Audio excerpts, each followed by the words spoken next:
Oi, princesa! Seja bem-vinda ao Pod Blas. Aqui você vai ouvir histórias de mulheres reais sobre relacionamento, carreira, maternidade e também um assunto muito delicado que eu estou atravessando nesse momento, que é o luto. Você me encontra nas redes sociais como Samia Blas. Segue o meu canal no YouTube, curte, comenta, envia para as amigas, vem rir, aprender e se emocionar com a gente. Eu quero fazer um agradecimento especial ao nosso app Liga Já.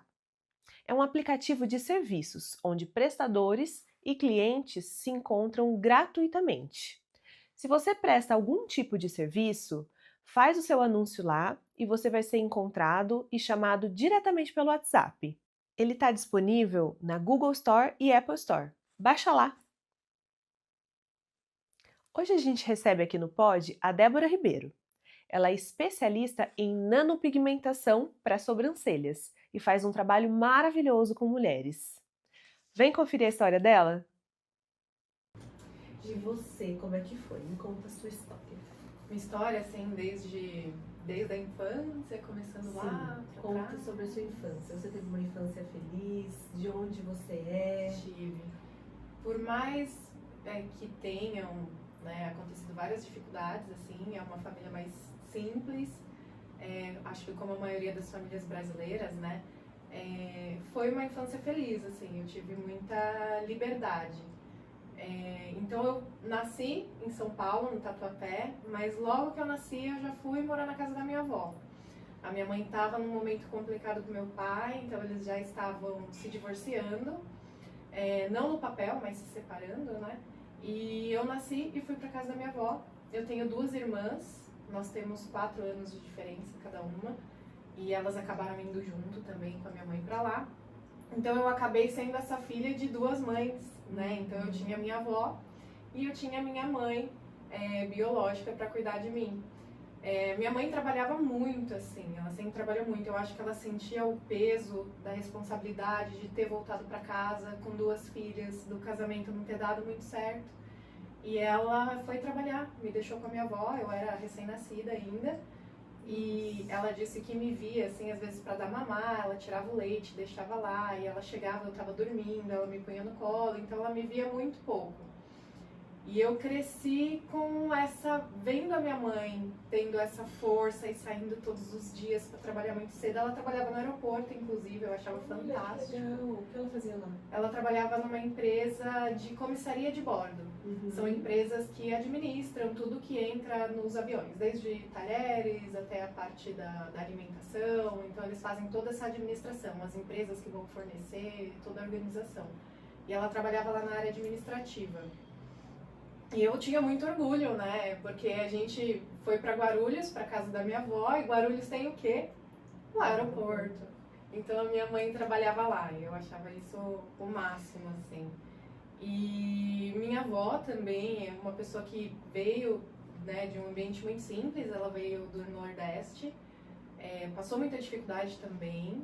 Eu acho que a nossa infância ela é muito maltratada assim, por homens, e que transformaram as mulheres nessa fortaleza que elas são hoje, eu acredito muito. Tiveram que ser fortes. Elas tiveram que ser fortes. A sua avó não tinha né? o esposo. Não, ele meio que abandonou ela, meus tios e minha mãe eram pequenininhos ainda. Nossa. Eu acho que a minha tia mais velha tinha uns 7 anos aproximadamente, minha mãe devia ter uns 6, 5. Então ele abandonou e aí a minha avó teve que começar a se virar sozinha. E lá no Nordeste, dificuldade de achar trabalho, então ela foi para São Paulo. E aí em São Paulo ela começou a trabalhar num restaurante, tanto que ela me fala muito que ela viu Francisco Coco em São Paulo, ela era apaixonada por ele. E deixava a minha mãe e os meus tios, se eu não me engano, com uma pessoa para olhar e tal. E foi quando ela conheceu o meu avô, que era policial militar, e ele acolheu ela com 4 filhos até grandinhos já, né? Eu acho que o menor já devia ter uns 3 aninhos por aí. E construiu a casa que a gente tem hoje lá em Guarulhos, em Cumbica. e deu toda uma estrutura para ela. E isso sim foi um casamento, isso sim foi um exemplo Um verdadeiro de companheiro. um verdadeiro companheiro, de um homem que chegou e realmente trouxe a estrutura e assumiu realmente ali uma pessoa, uma mulher, né, guerreira, batalhadora com 4 filhos que não eram dele. Então, nessa minha chegada, né, quando a minha mãe foi para casa da minha avó, eu acabei virando a filha que eles não tiveram, até porque eles já tinham uma idade mais avançada quando meu avô conheceu minha avó. Então eu virei filha de avós, né? E foi muito gostoso. Delícia, duplamente privilegiada. A melhor coisa da vida. Super mimada. Muito Ah lá. mimada. Delícia. Tive muito amor, isso eu não posso negar, assim. Eu acho que uma das coisas mais importantes que uma criança pode ter, independente da situação dos pais ou que estejam passando, é o amor. É o acolhimento, é você se sentir enxergada, é você se sentir importante, né? Então, isso eu acho que traz uma base muito sólida pra gente, né? E, enfim, filhas de avós, mas o meu avô, ele também não durou muito tempo, infelizmente. Ele tinha leucemia e acabou indo embora quando eu tinha 4, tava pra fazer 5 aninhos. Mas eu me lembro muito dele, me lembro da voz, assim, às vezes dá até vontade de chorar um pouquinho, porque ele foi realmente, assim, uma imagem de um anjo mesmo, sabe? Que chegou e cuidou da minha avó, cuidou da minha mãe, das minhas tias, assim. E ele era um cara muito batalhador e era um cara muito bom. Então a gente se pega às vezes hoje, acho que olhando esse mundo, acho que com tanta distração, com tanta bagunça mesmo, né? Falta de amor. Falta de amor, e a gente vê a política como tá, e a gente vê a questão dos outros países, e não só nessa questão, né? Se você entrar nas redes sociais e ver uma pessoa falando alguma coisa, ou se posicionando sobre... Se você vê tanto ódio, você vê tanta coisa. E eu acho que a gente também, na nossa época de solteira, eu acho que a gente passou por tanta coisa, né? Eu acho que antes da gente encontrar a pessoa que a gente, né, ama de verdade, que a gente se encontrou, a gente viu tanta coisa errada. E, cara, o meu avô foi um super exemplo, assim, pra mim, de homem, sabe? Eu acho que foi importante eu ter tido essa imagem de homem dele pra ter parâmetros pra buscar alguém Tem parecido. uma referência forte do que Mais pra encontrar frente. em uma pessoa, né? Exatamente, exatamente. Então ele virou primeiro tenente, e aí lá em Cumbica tem uma praça com o nome dele, né? Primeiro tenente Eli de Aguiar. Tentou entrar na política, mas acabaram que tiraram ele da frente. Uhum. Mas ele era um homem muito, muito correto, assim, muito maravilhoso. E, enfim, depois da partida dele, eu fui crescendo e aí eu tive uma infância realmente muito maravilhosa, muito traquina, tive muitos primos, né, tanto meninas como meninos, e irmãs também, então eu baguncei bastante, consegui brincar bastante também, que eu acho que Brincava isso é na rua, muito fazia bagunça. muito, brincava na rua, soltava bombinha, eu era bem moleca mesmo, bem moleca moleque, bem moleque. Estourar bombinha, sair de patins na rua, voltar toda sangrando. Arrancar o tampão do dedo. Ralar, deixa eu voltar com Glamour. tudo ralado, uma beleza, uma bagunça. Mas outra coisa que realmente eu acho que foi muito boa, assim, eu vivi bastante a minha infância, mas ao mesmo tempo vendo muito sofrimento das mulheres, né? Então acabou ficando na minha casa eu, a minha mãe, minha avó, né? E as minhas 2 irmãs, vivendo seus relacionamentos, às vezes amorosos, seus primeiros relacionamentos amorosos bem conturbados. E eu acho que isso também veio acarretando um pouco de preocupação em mim, como seria essa questão do relacionamento, tanto que eu comecei a me relacionar muito mais tarde, né? Tinha até aquela brincadeira da escola, ai, quem é BV, quem não é BV, a Débora é BV e não sei o que, gente, né? Calma, eu acho que tudo tem um tempo. Eu decidi esperar. Eu decidi esperar. A Débora está esperando o príncipe. Sim, eu estou esperando o príncipe, Tá né? certo, tem que ser seletiva mesmo. Então, tem que ser seletiva mesmo. E não tinha como, né? Eu acho que vendo as minhas irmãs também começaram a trabalhar muito cedo, porque a gente não tinha muita expectativa, né? Morando de favor com a minha avó, que também não tinha muitas condições, né? Depois ficou com a pensão do meu avô, a minha mãe trabalhando pra caramba. E não é fácil, né? Lidar, né, com uma casa, 3 pessoas ali, 3 filhas para cuidar, né? Então, todas tiveram que sair para trabalhar muito cedo, assim, sem exceção. Eu acho que a mais velha é do meio por necessidade, e eu de ver, o meu sonho era trabalhar. Nossa, eu sonhava em trabalhar, assim, tanto que você começou aos 16. Comecei aos 16 formalmente, pelo CIE, minha primeira assinatura, assim, na carteira. Mas com uns 12 anos eu já vendia tudo que você imagina na escola. Eu já vendi papel de carta, eu fazia colarzinho, brinquinho de miçanga. Até antes disso, eu montei uma banquinha em casa, eu acho que era bem novinha. Coloquei todos os meus ursinhos para vender. Sempre foi empreendedora? Eu sempre quis conquistar, eu sempre quis ter as coisas, sabe? E muitas vezes a gente não podia ter. Então, na minha época, o Discman, eu não tive um Discman. Era meu sonho ter um Discman e eu não tive. E pegava emprestado das amigas, claro, mas assim, era meu sonho falar, não, um dia eu vou comprar o meu Discman, né? Eu vou comprar as minhas coisas, ter as minhas coisas. Então isso era uma vontade muito latente, assim, de ter e de conquistar. Então já na escola já fazia lá as minhas vendas, minhas mercadorias já foram apreendidas pela direção. Comércio legal. Comércio legal, exatamente. E eu era muito esperta, assim, né? Eu abri uma lojinha de R$1, na esquina de casa. E assim, Cumbi, que é um lugar um pouco mais afastado, periferia e tal. Eu estudava num colégio do centro. Eu tive essa oportunidade de estudar num colégio particular, que a minha avó conseguiu prover isso pra mim. E o pessoal da escola não ia em lojinha de R$1, né? Então eles achavam fantástico que eu levava umas coisas e vendia R$7, R$8, eu tava pagando R$1. Olha só, lucrando bem, hein? Entendeu? Eu tava lucrando Vendi, muito. lucrava muito super bem. Business. Mas enfim, depois as minhas mercadorias acabaram sendo apreendidas pela direção. E acabou com o seu negócio. Acabou com o meu negócio. Tava impactando também um pouco nas minhas notas, porque eu tava muito mais focada ali na venda do que em realmente estudar. Eu falei, não, deixa eu parar. Agora começou a entrar 7ª, 8ª série, vieram umas matérias mais difíceis. Eu falei, não, agora eu preciso realmente focar nos estudos. E já me preparando assim para o mercado, não era muito, o que você quer ser? É muito o que eu preciso fazer para entrar no mercado de trabalho o mais rápido possível e o mais completa possível. Então eu comecei a fazer, naquela época era técnico em informática, né, ou processamento de dados, que foi o meu colegial. E já no segundo colegial eu já comecei a estudar à noite para poder trabalhar. Então já comecei aos 16 anos, eu entrei como como estagiária numa empresa que fazia etiqueta patrimonial, para demarcar notebook de empresa, tá com código de barra ali, o código de barras ali para fazer o controle.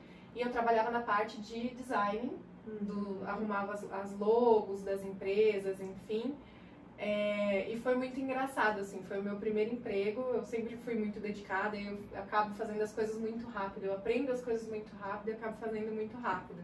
Então sobrava muito tempo, assim, muito tempo livre. Eu chegava, conversava com as empresas, recebia a imagem da logo, usava lá, na época era o CorelDRAW, o Photoshop, ajustava ali e ficava o dia inteiro meio que tranquila. E aí o dono da empresa percebeu isso e me colocou para trabalhar na produção também. A Débora tá com muito tempo ocioso aqui, vamos aproveitar a Débora e colocá-la na produção. Eu ficava lá contando etiquetinha, né, fazendo as caixinhas e tal. Aí teve um dia, era a época de Orkut, que eu tava lá, tinha terminado o meu trabalho e me mandaram um link para falar, olha, essa comunidade racista. E eu sempre fui muito justiceira, né, sempre comprei muita bandeira de defesa das coisas. Olha, essa comunidade racista, vamos todo mundo denunciar. Eu recebi esse link, eu não entrava no Orkut na empresa, né, sabia que não era legal, mas assim, me mandaram um link, eu tinha terminado o meu trabalho e falei, deixa eu entrar pra fazer a denúncia. Nisso entrou o dono da empresa, era uma empresa menorzinha, assim, meio de bairro, e ele falou, o que você tá fazendo? Aí eu falei, você tá no Orkut? Eu falei, sim, eu tô, mas eu só entrei pra fazer uma denúncia de uma comunidade racista, olha que absurdo. Aí ele me chamou, vamos aqui na minha sala. Você está dispensada. Você está dispensada porque você está com muito tempo ocioso. Enfim, você faz tudo muito rápido, é muito bom no seu trabalho, mas acho que a gente não precisa mais de você. E foi assim, e foi a minha primeira experiência de trabalho, chorando, fui de ônibus pra casa, chorando muito, não acredito. Ai, mãe, fui demitida. Fui demitida, que isso aconteceu na minha vida, não acredito, né? Adolescente, né? Acabou a vida da pessoa ali no ônibus, as pessoas, moça, tá tudo bem. Não, Tô arrasada. Aí eu cheguei em casa, aí a minha irmã tava se arrumando, eu falei, nossa, onde você vai toda bonita? Ela falou, eu vou numa entrevista de emprego. Eu falei, que legal, eu vou com você. No mesmo dia? Ai, não sei se foi no mesmo dia, mas foi muito próximo. Até porque eu tava com muita cara de choro, acho que não foi no mesmo dia não, porque eu chorei bastante. E aí ela tava se arrumando pra entrevista de emprego, eu falei, eu vou com você. E aí eu fiquei lá esperando ela, cheguei, e aí eu tava vendo que eles terceirizavam ali também, faziam etiquetas pra coach, para algumas marcas, cadernos da Tilibra, era uma terceirizada ali que produzia ou etiquetas ou brindes. E aí a minha irmã estava na entrevista, quando ela saiu, eu olhei pro rapaz que estava entrevistando ela e falei assim, com licença, vocês fazem isso daqui? Ele, sim. Eu falei, então, porque eu trabalhei recentemente numa empresa que eu ajustava, fazia parte do design gráfico e tal, e, cara, eu tô disponível, se você quiser conversar comigo. Ele falou, não, beleza, entra aí. E, enfim, fui contratada, sabe? Então, bem corajosa, Meti empreendedora e corajosa, tô marcando. Meti as caras e fui. E aí trabalhei lá uma época com a minha irmã, foi bem legal e bem difícil ao mesmo tempo, porque a gente pegava ônibus fretado e tinha que atravessar a Dutra, né? Lá em Cumbica a gente descia pra Dutra, então era difícil chegar, subir uma rampona e tal. Mas ao mesmo tempo foi interessante ter essa convivência com a minha irmã num ambiente de trabalho. E também aprendi muito lá, né? Eu também fazia controle de produção, de hora-máquina, passei por toda a produção, bem chão de fábrica mesmo. E essa relação com a sua irmã no trabalho dava certo? Teve algum... Dava. Não, alguma dava rusga, muito algum certo. desentendimento? Dava muito Tranquilo. certo, assim, a gente era muito carne e unha, assim. Ela é mais velha ou mais nova que você? Ela é mais velha e nós somos muito parecidas. Sério? Muito parecidas. Quero ver uma foto. As pessoas que agora? Quero. Gente, não sei se agora eu vou achar muito. Mas Uma do perfil. a gente... Ai, o perfil dela, eu acho que ela colocou uma foto de IA. Ah, olha só, tá entregando. Entregando a irmã. Deixa eu tirar do modo avião aqui. Ela...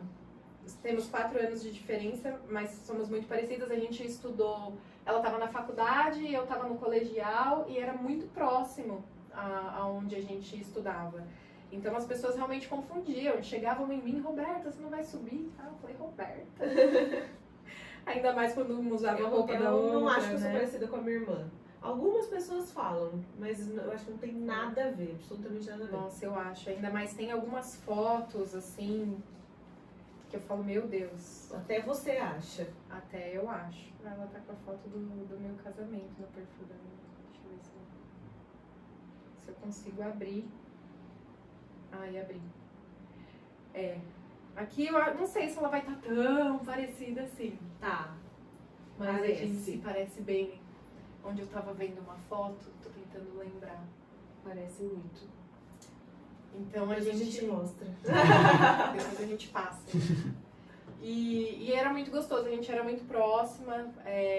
E a gente dava muita risada, né? Porque a irmã tem aquelas besteiras também, né? Então a gente brincava com o nome das pessoas, a gente brincava, mas a gente dava muita risada, a gente era muito palhaça. Era muito gostoso. No ônibus fretado, então, que a gente vinha fazendo de palhaçada, que eu levantava a montanha russa, né?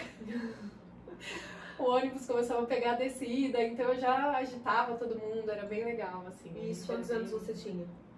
Ah, eu tinha, acho que 16 para 17, Ainda 17 super novinha. anos. Ainda super novinha, assim. Eu acho que foi uma fase ali do adolescente para adulto bem intensa, com bastante mudanças. Então, e nessa época, assim, uma coisa que foi até interessante que eu gosto de lembrar, eu tenho muito medo de barata, né? Eu tenho fobia, assim, problema mesmo, assim. Eu sinto cheiro, eu escuto, eu sei onde ela tá e eu não durmo, eu não mato, assim, onde ela tá eu não tô. Eu tenho fobia de mariposa. Ah, eu acho que eu tenho um pouco também. Dona. Parece um quadro. Nossa, me dá um pânico, eu saio correndo. Dá um Desesperada. É gigante. E pra tirar um bicho desse? É tipo barata voadora, né?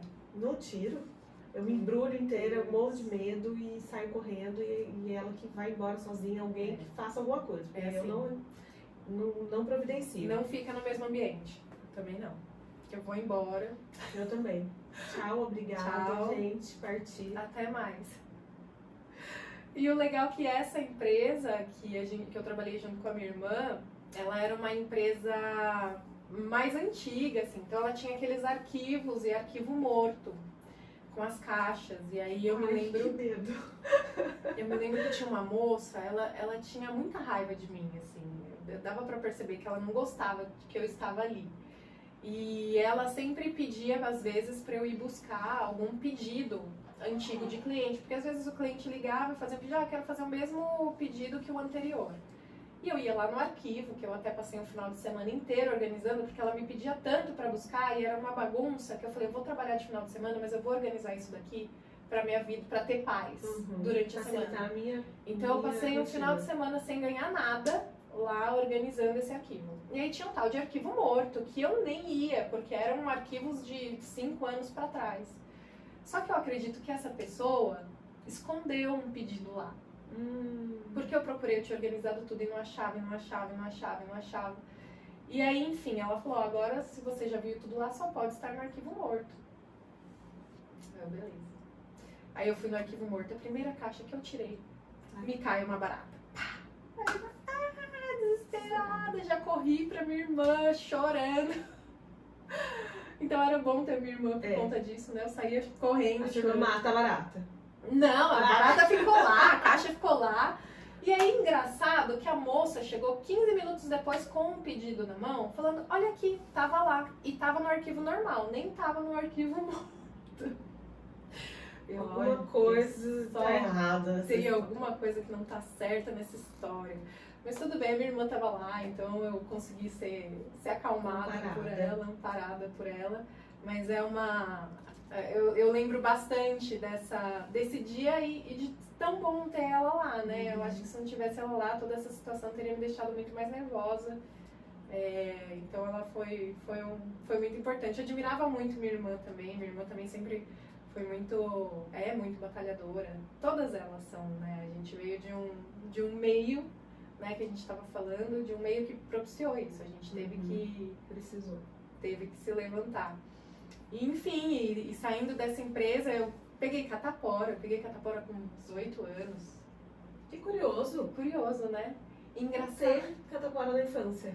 Não tive catapora na infância e fui ter catapora com 18 anos. Eu tenho a memória, eu era pequena, acho que quando eu tive catapora eu devia ter 5 ou 6 anos. Eu tenho a memória do quanto aquilo coçava. Coça muito. E o engraçado é que eu tava toda forrada assim do tórax pra cima.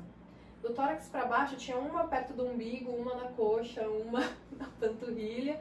E assim, meu rosto, a cabeça, ficou horrível, assim. Eu tenho até uma marquinha aqui na testa. Também. Acho que aqui e uma aqui no nariz. E foi algo que eu me lembro bastante também, até porque isso interferiu muito na vida da minha irmã, coitada, porque ela tinha conseguido um emprego numa outra empresa mais famosa, maior, multinacional, de aço lá, em Guarulhos, e ela estava começando, ia ser os primeiros dias de trabalho dela, e ela pegou a catapora graças a mim. E ela já começou na nova empresa com um atestado, né, de afastamento por catapora. Ela chorou muito. Já começou mal. Eu lembro dela chorando no ônibus, da gente indo pro hospital e eu dando risada. Porque é muito hilário isso acontecer, né? É muito... Uma das duas teve catapora, gente, quando criança. Não tivemos. Curioso, né? E ela, nossa, ela tinha o quê? 22. Imagina, ter catapora com 22 anos. Sofre mais? Será? Eu não sei. Você lembra? Eu acho que ela sofreu menos que eu. Eu acho que em mim foi um pouquinho mais forte, assim. Eu não sei. Eu acho que depende da imunidade. Dizem, eu acho que na época eu ouvi dizer que quando é adulto é mais perigoso, sim. É mais perigoso. A minha demorou bastante. Eu acho que eu fiquei 2 meses afastada. do trabalho. Fiquei bem mal mesmo. Não sei se era por conta das feridas, mas eu fiquei com isso daqui bem inchado também, parecia até uma cachumba, assim, foi bem pesado, eu me recordo. E nesse tempo, né, que eu tive de afastamento, eu fiquei refletindo se valia a pena realmente continuar lá na empresa que eu tava, né? Porque era muito sofrido todo dia ter que levantar, pegar o ônibus fretado, atravessar a Dutra. Tinha dia que tava chovendo, então você passa por aqueles dias que até o guarda-chuva sai voando na passarela, tipo, então eu falo, cara, será que eu preciso passar por isso? Eu falei, quer saber? Vou trabalhar em shopping. Vou trabalhar em shopping. Uma ideia brilhante. Porque eu trabalho no ar-condicionado, entende? Eu pego um ônibus com ar-condicionado, chiquérrimo, o ônibus que vai pro shopping era muito melhor, tinha ar-condicionado, tudo, enfim. E indo pro shopping eu falei assim, ai cara, mas eu não quero trabalhar com nada que me dê muito trabalho, eu quero trabalhar com algo que me dê dinheiro. Então eu já olhava assim, tem que ser alguma coisa de valor. E comecei a ver loja de celular. Então eu comecei a trabalhar na Vivo, numa agente autorizada lá no shopping. E quando eu fiquei sabendo que abria, claro, uma loja própria, eu também já meti as caras, já fui lá, levei o meu currículo e fui contratada também lá. E fiquei apaixonada por trabalhar lá, né? Porque essas empresas eu acho que elas têm um cuidado maior, né? O treinamento, eu tive muito treinamento de vendas na Claro. Os benefícios eram muito bons também. E eu pude aprender bastante em relação à responsabilidade, né? Então, você está numa loja onde você tem que atender, onde às vezes você é o próprio caixa, então isso me trouxe bastante, assim, dinamismo, uma visão de dinamismo, né? E era muito, muito gostoso também trabalhar com tecnologia, várias histórias, trabalhar em shopping também é um negócio bem, bem surreal, assim. Todo mundo fala. Você perde a noção do tempo. Perde, porque eu trabalhava, quando eu trabalhei à noite, é das 2 às 10, mas você termina ali 10h30, você sai, até você pegar seu ônibus, até você chegar em casa 11 horas, 11h30 da noite, fase de faculdade ainda, que eu já estava fazendo faculdade, tinha que acordar 4h30 da manhã pra também pegar a van pra ir pra faculdade, assim, então dormia muito pouco, comia muito mal, e trabalhava bastante, né? Então, e assim, tinha uma energia surreal, né? Porque final de semana saía. Toda folga saía. Não sei como eu conseguia, gente. Hoje Nossa, em dia... só de ouvir eu já fico cansada. Imagina a rotina mesmo. É puxado, né? Shopping é bem puxado. É super puxado. Mas assim, eu era nova e adolescente pra mim... enfrenta tudo, né? Hoje a gente se cansa mais, sim, pensa melhor sobre tudo isso, mas quando é novo... Quando a gente é nova é tudo uma descoberta, né? Eu acho que...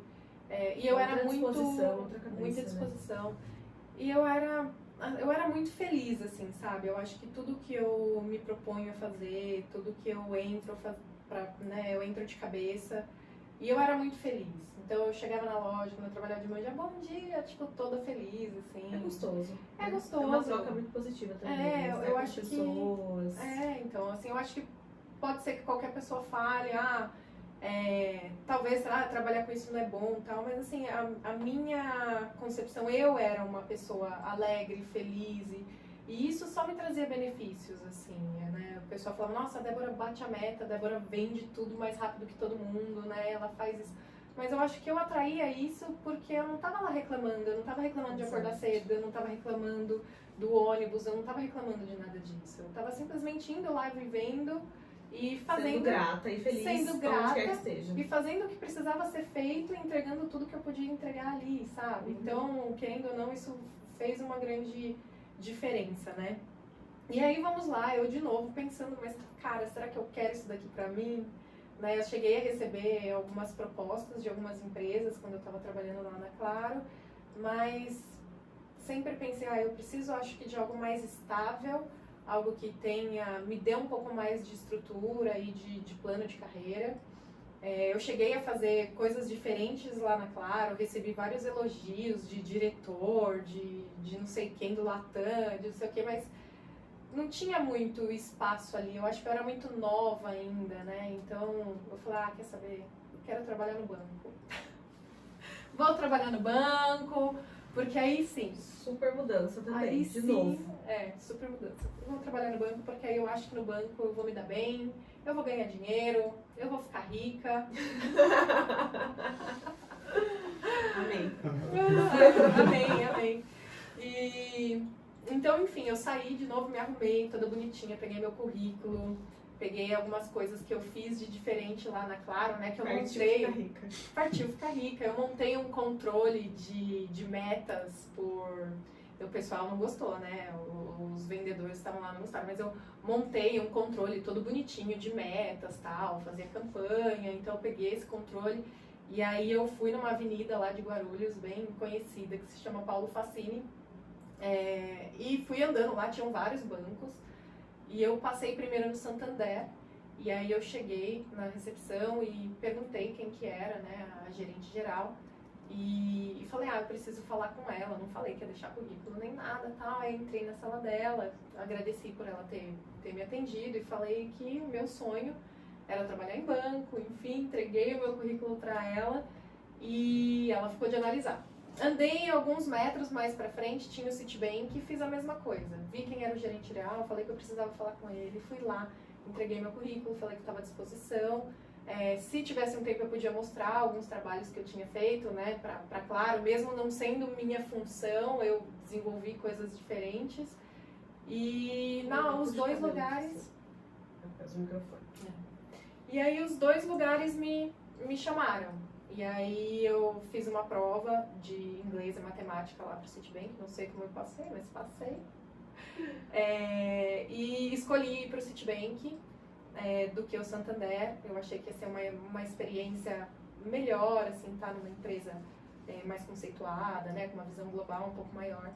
E comecei como greeter, né, eu tinha 19 anos também, então foi tudo muito super rápido.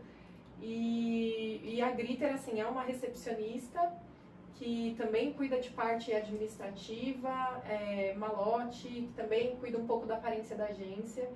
E eu me esforçava bastante, eu estava muito feliz de estar lá, eu estava muito feliz com a oportunidade de ter conseguido entrar. Eu sei que não é todo mundo que consegue uma oportunidade dessa. Né? Numa excelente empresa, tão jovem como eu era. Então, assim, eu me doava muito. Eu lembro que o estágio naquela época era de 6 horas, mas eu chegava um pouco mais cedo e sempre saía um pouco mais tarde. Eu limpava a máquina de café. Dias que choviam, né, eu passava pano no chão para não deixar ali sujo, né, para alguém escorregar, ou enfim, a própria estética da agência. Por mais que eu estivesse toda bonitona, de salto, toda arrumada, assim, isso nunca foi descer do salto para mim, sabe? Isso sempre foi fazer o que era necessário, independente, né, da posição. E minha gerente geral vendo isso, claro que não ia, né, deixar passar. Quando venceu o meu contrato de estágio, ela me promoveu direto para gerente. Olha! Então, foi onde eu consegui dar um super vitória. salto, já logo nova, né? E esse meu primeiro ano como gerente, eu fui High Performance Brasil 2010 em vendas. Então, eu já fui, assim, referência em vendas. Já consegui retribuir, né, o carinho, a oportunidade que essa gerente geral teve por mim. E foi uma experiência, assim, surreal também, né?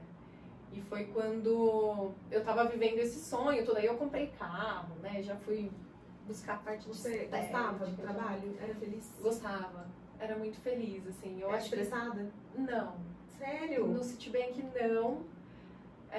Até porque eu acho que eu peguei um momento diferente de trabalhar no banco e eu acho que isso depende muito de ambiente e gestão. Então, a gente tinha uma gerente geral, uma japa meio doida, que era muito legal, sabe? Sabe aquela pessoa que você fala, cara, eu não tem como deixar essa pessoa na mão, porque essa pessoa foi tão boa pra mim, essa pessoa faz tanto e ela fazia isso por todo mundo. E eu acho que tava todo mundo numa mesma sintonia, assim. Um ambiente bom. É um ambiente muito bom. Chegava sexta-feira, a gente não queria ir embora, né? Tipo, fechava o banco. Normalmente hoje fecha o banco, todo mundo quer ir embora. Sexta-feira não, a gente pegava salgadinho, a gente pegava cerveja, ia lá pra sala dela conversar. Então, assim, era um ambiente muito gostoso, né, de trabalhar.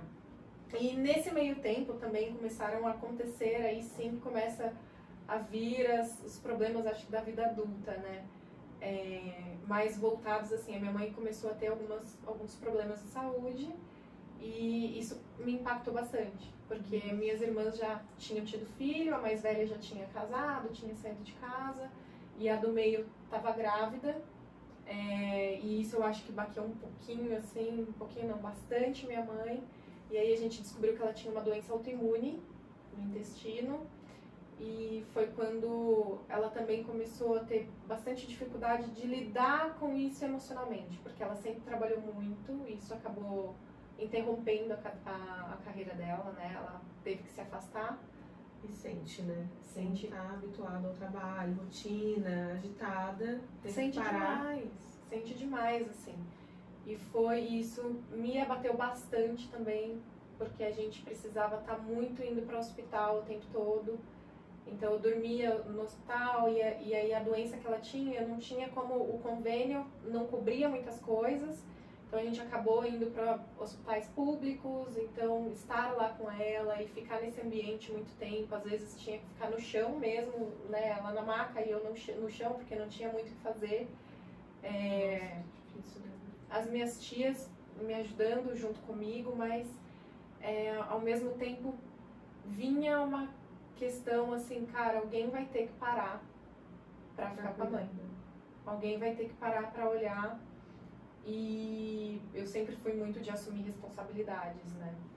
E, enfim, foi um tempo que eu falei, cara, eu acho que é a minha vez de assumir esse cobertor. Esse alguém sou eu. Esse alguém sou eu e eu vou ter que fazer isso. E aí eu saí do City para ficar com a minha mãe, para cuidar um pouco dela, só que nisso eu também caí um pouco, eu também fiquei um pouco mal com toda essa situação, né? E aí, assim, foi muito difícil pra mim, eu cheguei a ficar um tempo afastada, até eu me recolocar de novo no mercado de trabalho. Isso foi bem difícil pra mim também, porque eu tava num lugar que eu era feliz, que eu gostava, que eu tava, né, numa crescente, e enfim, né, eu tive que fazer essa pausa, mas depois a minha mãe começou a melhorar um pouco mais. Eu também não tinha muita cabeça para lidar com toda essa situação, eu tinha 20, 21 anos. Muito jovem. Muito jovem. E acabei também, né, conhecendo pessoas e indo um pouco para esse mundo de baladinha. Então você Perdeu o bebê? Perdeu o bebê, perde o bebê, perde, né? Perde a vergonha da casa. E enfim, né? Então, meio que realmente foi um momento que eu me perdi, assim, que eu vejo como um escuro, assim, né, da minha memória, da minha história. Mas, assim, tudo, assim, né, existem, eu acho que quando a gente dá a cara a bater, né, a gente tá ali suscetível a que qualquer coisa aconteça com a gente. E sem experiência, sem orientação, né, eu não tive muita experiência, não tinha um pai, a minha mãe também não estava em condições, né, com certeza elas orientaram, mas ué, adolescente, acha que faz o que quer, acha que sabe tudo. Acha que sabe tudo.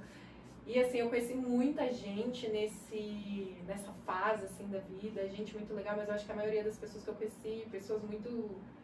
vi um pouco também da mundice do mundo, sabe? E, enfim, mas depois eu meio que um pouco consegui acordar pra vida, consegui retomar, e fui buscar retomar minha carreira, né? E aí voltar pro banco. Falei, quer saber? Era o banco mesmo. Vou voltar pro banco, vou voltar pro mundo financeiro, porque eu acho que é lá mesmo. E aí eu voltei pro Santander. E quando eu estava trabalhando no Santander, né, como gerente Van Gogh, eu recebi uma proposta de uma das empresas que foi uma das primeiras fintechs no Brasil, que vem com essa mente de disruptura dos grandes bancos. E foi fantástico. Entrar nessa empresa, foi uma empresa que eu trabalhei por quase 9 anos, aprendi muito, cresci muito, foi lá que eu tive as minhas promoções, assim, o meu crescimento profissional, tive ótimas pessoas como referência para trabalhar, era uma empresa que eu acreditava nos valores, que eu acreditava na missão, que eu acreditava no produto, e eu tenho muito essa questão de só conseguir vender aquilo que eu compro, eu não consigo. Eu também, só vendo o que eu acredito. só vendo que eu acredito. Eu não consigo chegar numa pessoa e falar para ela tenha isso, faça isso, se eu não tenho isso, eu não faço. Então foi muito, muito boa, foi bem desafiador, não foi nada fácil. Até porque tem aquela questão do ambiente, e em alguns momentos eu participei de um ambiente bem complicado, mas que eu consegui sair e consegui realmente fazer com que a minha carreira continuasse crescendo nessa companhia. Depois ela foi comprada por uma companhia de tecnologia, onde eu trabalhei também por algum tempo no braço financeiro, e depois eu fui ter uma experiência numa outra startup, numa outra companhia também, de um grande grupo, mas que estava sendo criada ainda, que foi também uma ótima bagagem, assim. Você começar em startup, você é crédito, você é produtos, você é marketing, você é um pouco de tudo, né? Você é o comercial, e foi uma experiência também surreal. E foi quando eu já estava até um pouco saturada já desse segmento. É um segmento que eu gosto, porém é um segmento que te exige muito, e eu acho que exige muito do seu tempo, né? Então você não tem mais horário para receber ligação ou mensagem. Isso é antes das 8 da manhã, é depois das 7 da noite, é final de semana. Então você realmente pensa, bom, eu cheguei aqui como uma executiva de negócios, tive uma experiência de gestão, mas não como eu gostaria. Será que porque sou eu, ou será que é porque a empresa tem uma cultura que não permite? Enfim, então começa a te gerar vários questionamentos, e você fala, qual que é o meu próximo degrau aqui? É ser diretora. E você pensa, poxa, o diretor vai carregar uma bagagem muito maior de responsabilidade, aí sim que o tempo fica muito mais escasso. E eu pensei, cara, eu acho que eu ainda tenho tempo, se eu quiser. Começa a perder qualidade de vida, né? Você perde muito qualidade de vida. E eu ainda pensei, cara, eu tenho tempo, eu acho que eu ainda sou nova para onde eu cheguei. Eu acho que eu ainda sou nova, eu acho que se eu quiser voltar para esse segmento mais para frente, com mais bagagem, com mais experiência, eu acredito que dá tempo, é super possível, até porque os locais deixaram portas abertas, principalmente a empresa que eu trabalhei mais tempo. E eu falei, eu acho que pode ser um momento agora de eu realmente buscar fazer algo diferente, né? Buscar empreender. E o engraçado é que todas as coisas foram acontecendo assim ao mesmo tempo, né? De eu ter essa vontade, né? Já tá nesse momento de falar, eu acho que talvez isso daqui não é pra mim, continuar nessa vida. E também o meu marido estava num momento que ele também estava buscando um crescimento profissional, e veio para ele uma proposta, né, que até o motivo de estarmos aqui em Bauru é porque ele recebeu uma proposta para trabalhar aqui, e também a proprietária do imóvel que a gente alugava lá em São Paulo ligou e pediu o imóvel, falou que ia vender o imóvel, enfim. E eu falei, cara, tá tudo acontecendo pedindo essa mudança, sabe? Eu acho que tá tudo vindo muito de encontro para que essa mudança aconteça. Então eu vou pegar esse embalo dessa mudança e vou meter as caras de novo. Vou tentar fazer algo diferente de novo. No que o seu marido trabalha? Ele trabalha com esporte, ele é preparador físico formado pela USP, e ele trabalha aqui em Bauru com vôlei masculino, com adulto, no SESI. Bacana. E como que foi esse encontro? Porque do bebê pro casamento... Nossa, pulou, né? Pulou uma etapa grande. Eu quero saber como vocês se conheceram, como que foi tudo isso? Escolheu, encontrou o príncipe. Sim, encontrei o príncipe. Valeu a pena a espera? Muito. Como foi? Bom, ele é muito amigo do marido da minha melhor amiga de infância, né? Então eu tenho 2 melhores amigas de infância. Ó, caiu aqui. E ele trabalhava com ele, né? E a gente já estava eu estava já há um tempo solteira, e eles estavam tentando, acho que conseguir alguém para mim, esse casal de amigos, e conseguir alguém pro Julian, né? Então eles resolveram meio que fazer esse cupido, essa ponte entre a gente. Recomendação de amigos é sempre bom, né? Exato. E aí eles fazem aniversário de casamento e de aniversário no mesmo mês, que é em junho. Então eles meio que já tinham passado o Instagram de um pro outro, pra gente dar uma olhadinha. O meu perfil cheio de foto dele, só tinha uma foto de costas com trapézio. Eu falei, bom, pelo menos ele se cuida. Pelo menos o trapézio é bonito. Pelo menos ele malha, né? Pelo menos malhado ele é. E aí a gente se conheceu nesse dia desse evento, né? Do aniversário dos amigos, enfim. E a gente começou a realmente se conhecer e foi um aprendizado, assim, realmente, porque acho que quando a gente está muito tempo solteiro, a gente começa a exigir demais, né? E a gente esquece de olhar outras coisas, outras qualidades, né? Então, eu brinco muito com ele, quando ele me pediu namoro, ele falou eu te amo, ele me pediu em namoro 2 meses depois. E eu falei, caramba, você já me ama? Você tem certeza? Porque isso que você está falando é uma coisa muito forte, é uma coisa muito séria, né? Falar eu te amo. E foi um aprendizado eu gostar dele, eu admirar ele, eu amar ele. Eu acho que isso foi ele que foi fazendo, sabe? Foi ele que foi construindo isso em mim. E foi muito bom, porque foi muito diferente de todos os relacionamentos que eu tive, assim. Foi muito... E eu acho que é o que... Imagino que é o que todo mundo deva buscar, né? Eu acho que trouxe um sentimento de paz, sabe? Ele me trazia uma paz. Então, né, a gente sempre falava, caramba, como é possível alguém confiar tanto em alguém assim, como eu confio em você? E a paz que um ou outro tinha quando a gente estava junto, então a gente sempre falava, você é minha paz, você é minha paz. E eu acho que isso é impagável, né? Eu acho que nos dias de hoje, eu acho que ter isso é muito valioso. Muito. E você acha que é possível essa relação de tempo, de amar rápido, relativamente rápido? Olha, eu acho que sim. E também tem uma questão assim da paixão, né? Eu acho que às vezes a gente pode confundir muito a paixão. Eu acho que nós mesmos já passamos por isso, né? Da gente realmente se apaixonar, achar que a pessoa é aquilo tudo na sua vida, mas no fundo era só a paixão. Aí depois passa um tempo e você... Eu acho que a paixão precede o amor.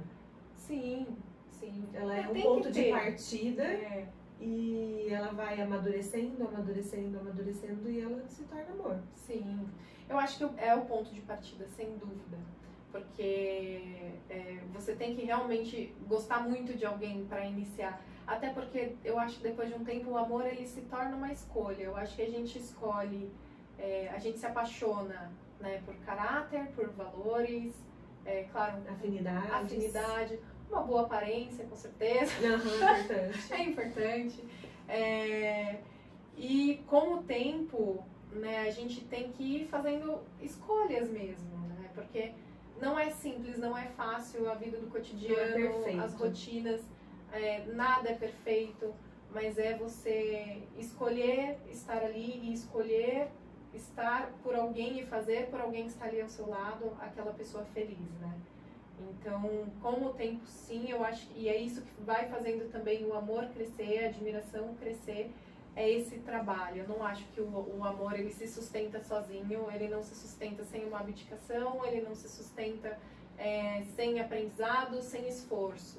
Eu acho que até o amor exige, né, uma evolução, um cuidado e um aprendizado. Eu acho que a gente tem muito a aprender, né? Inclusive quando se fala em amor, assim, é algo muito profundo, né? A gente precisa aprender a amar também e a se deixar ser amado, assim. Eu acho que esse é um dos maiores aprendizados que a gente vai ter aí ao longo da vida. A gente aprende várias coisas, aprende uma profissão, aprende habilidades e acha que o relacionamento simplesmente acontece. E não é bem assim. A gente também precisa estudar sobre a arte de se relacionar, né? Exato. Porque ela exige realmente. Exige. E claro que a gente vai vivendo e amadurecendo e já entendendo como as coisas funcionam de uma forma mais fácil, vamos dizer, né? Como, por exemplo, eu passei por um divórcio, passei por alguns relacionamentos de namoro, um casamento, então a gente já tem uma bagagem e consegue lidar com isso. Sim. Mas em um determinado momento eu precisei estudar sobre. Sim. Para entender, né, o que é a minha parte, o que é a parte do outro, como ter uma postura madura realmente dentro de um relacionamento. Sim. Não é fácil. E essa bagagem é muito importante, né? Porque eu acho que às vezes a gente precisa dar as caras para bater. Precisa. E aprender também com a vida, né?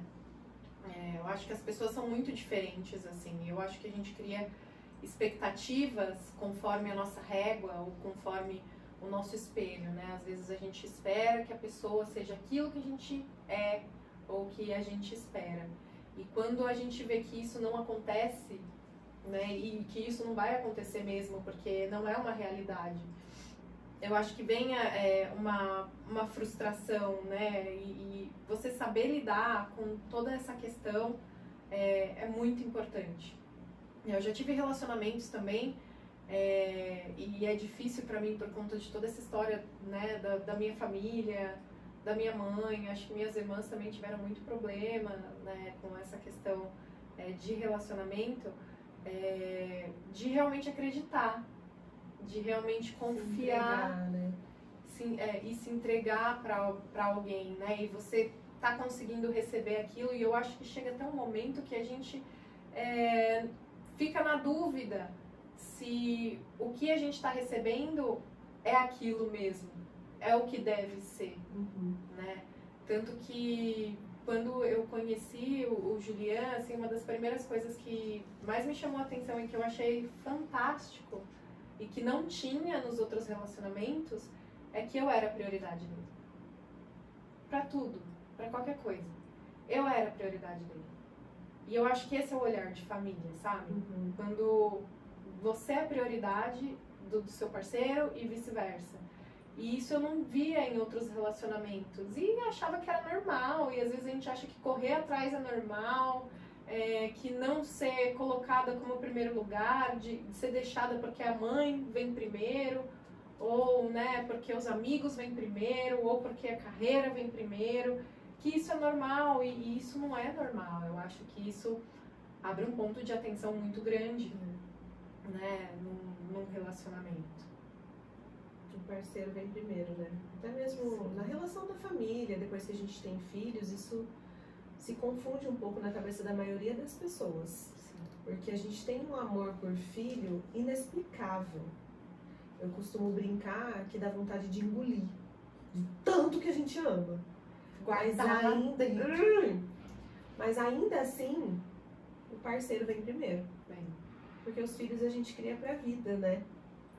E o parceiro, o cenário que a gente almeja, vai estar do seu lado até o resto da vida. Então ele sempre é prioridade. Exato. E é algo que a gente tem que ir, e é muito bom esse ponto, né, que você falou, gente, é pro resto da vida.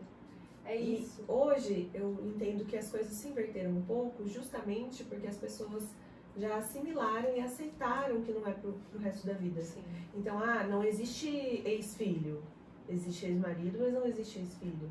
Mas quando você tem essa mentalidade de que não existe, não é pra existir ex-marido, a relação tende a durar muito mais. Exato. Claro que a gente tem N situações que não deve sustentar um relacionamento ruim, Com certeza. né?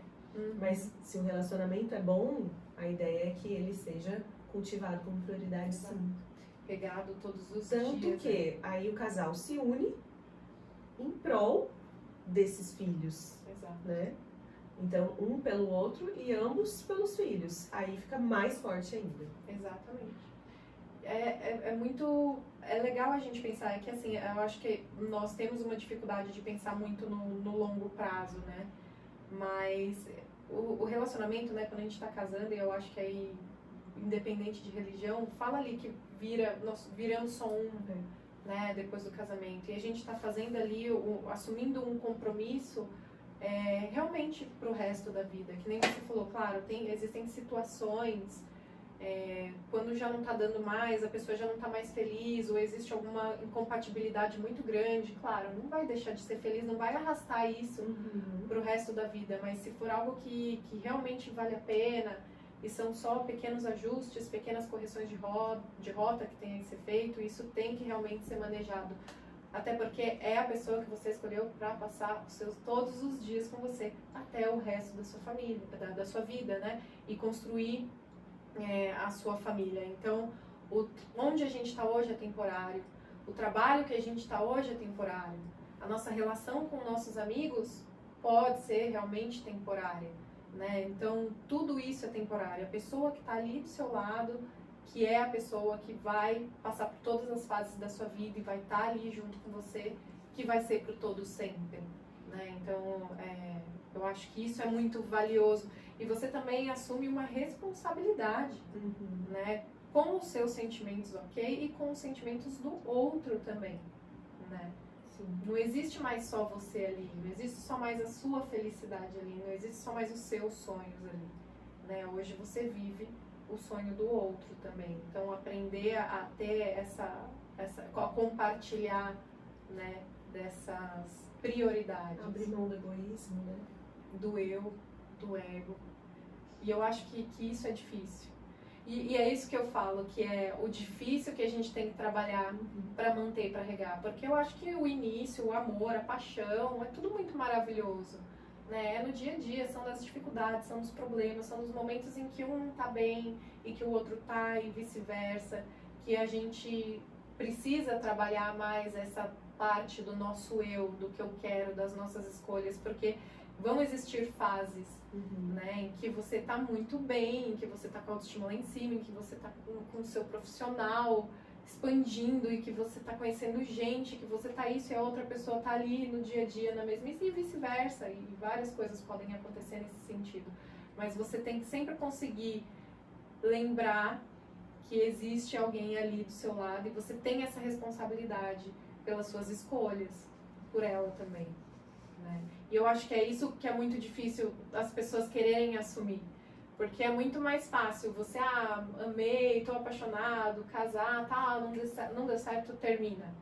Aí é por isso que eu acho que acaba até acontecendo essas escolhas prematuras, né? Que a gente vê muito acontecer, o que às vezes acontece muito com a gente, né?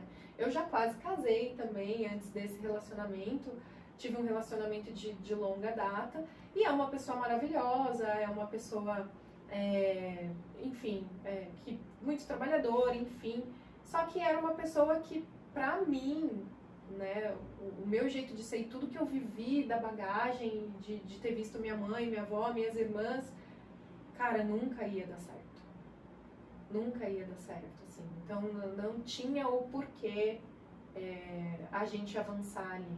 Existia carinho, existia amor, existia respeito, existia, mas assim, alguns comportamentos que a pessoa tinha não ia dar certo, assim, não ia pra frente, assim, não batiam de frente com o que eu esperava, né? Tinham diversas outras qualidades, mas poderia ser realmente virar um problema, né, pro nosso relacionamento mais pra frente. É importante ter essa maturidade, né? Não deixar, talvez, a carência ou a insegurança falar mais alto. Sim. E ter esse olhar maduro, né? De que, poxa, infelizmente, apesar de tudo isso, não é o caminho. Sim. Até porque, igual você estava comentando, né? Eu acho que todo mundo tem os seus defeitos e a gente tem que colocar um pouco na balança o que eu consigo suportar e o que eu não consigo, né, suportar. Porque defeito sempre vai ter, problema sempre vai ter, né? O que você consegue suportar e passar por cima? Porque todo mundo, ninguém é perfeito. Exato. Né? E aí, vocês vieram para Bauru. Viemos para Bauru. E eu sei que você se reinventou novamente. Me reinventei novamente. Conte-me mais. Bom, assim, eu sou fanática, né? Posso até dizer que sou uma fanática, assim, pelo segmento da beleza, até porque eu sou muito consumidora desse mercado também, né? E toda vez que a gente encontra uma dor, uma dificuldade, existe uma oportunidade, né? Então, até quando eu estava decidindo o que eu faria, né?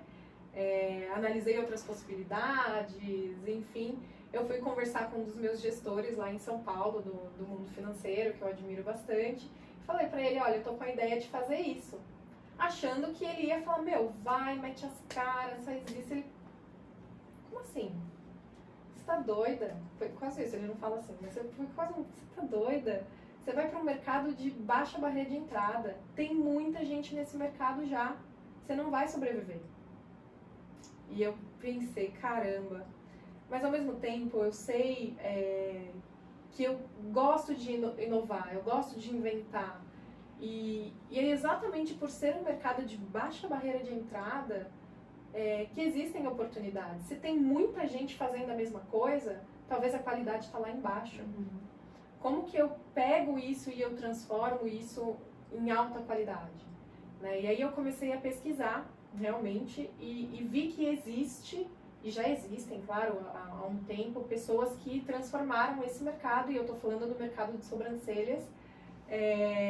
E a primeira pessoa assim, que eu conheci, quando eu conheci esse mercado, foi em São Paulo, antes de casar. A minha sobrancelha ela era muito fininha, muito falha.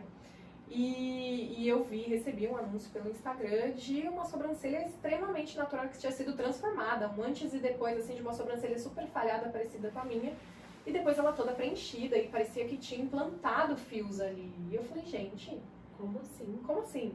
Né? Que é isso? Isso é possível? Porque quando a gente fala em algum procedimento na sobrancelha, você lembra do quê? Um símbolo da Nike. Né? A gente vê aquelas sobrancelhas eu inclusive já fiz escuras. Quando começou a pigmentação, né? A micropigmentação, nossa, eu fiz uma, ficou muito feia, ficou escura. Ficou muito escura. Ficou. E você teve que remover? Eu esperei um pouco, aí ela deu uma clareada, eu refiz com uma outra técnica, que aí ficou bom. Agora já tem muitos anos que eu não faço nada nesse sentido. Eu queria fazer. Aí fui convencida a deixar a sobrancelha crescer naturalmente. Muito bom. Muito bem. Depois eu quero que você avalie, inclusive. Bom, e olhando assim para esse mercado, que foi o que o meu ex-chefe falou que é um mercado assim bem difícil, de baixa barreira de entrada, eu falei, cara, não é, porque eu acho que tudo que você pesquisa é muito difícil você achar um trabalho muito bom. Né, e que tem esses resultados. Algum diferencial, um resultado muito bom. E ao mesmo tempo eu precisava ter algo que eu gostasse de fazer, e eu acho que eu tive um pouco puxado, né? Eu sempre fui muito bom em educação artística, tal, em desenhos, essas coisas, que me puxasse algo prazeroso de fazer. E ao mesmo tempo eu preciso ter um controle de agenda maior, até porque e trabalhar de qualquer lugar. Então, se o meu marido for chamado para fora, enfim, a gente não se sabe como a gente saiu de São Paulo aqui para Bauru. Então, eu pensei que seria um ótimo, né, segmento para eu começar a atuar. Então, e aí com um grande objetivo também, né? Eu acho que sempre que a gente busca, tem a questão da oportunidade, tem a questão, né, que você pensa, pô, eu tenho que ganhar dinheiro de alguma forma, claro, mas também tem a questão do propósito, né?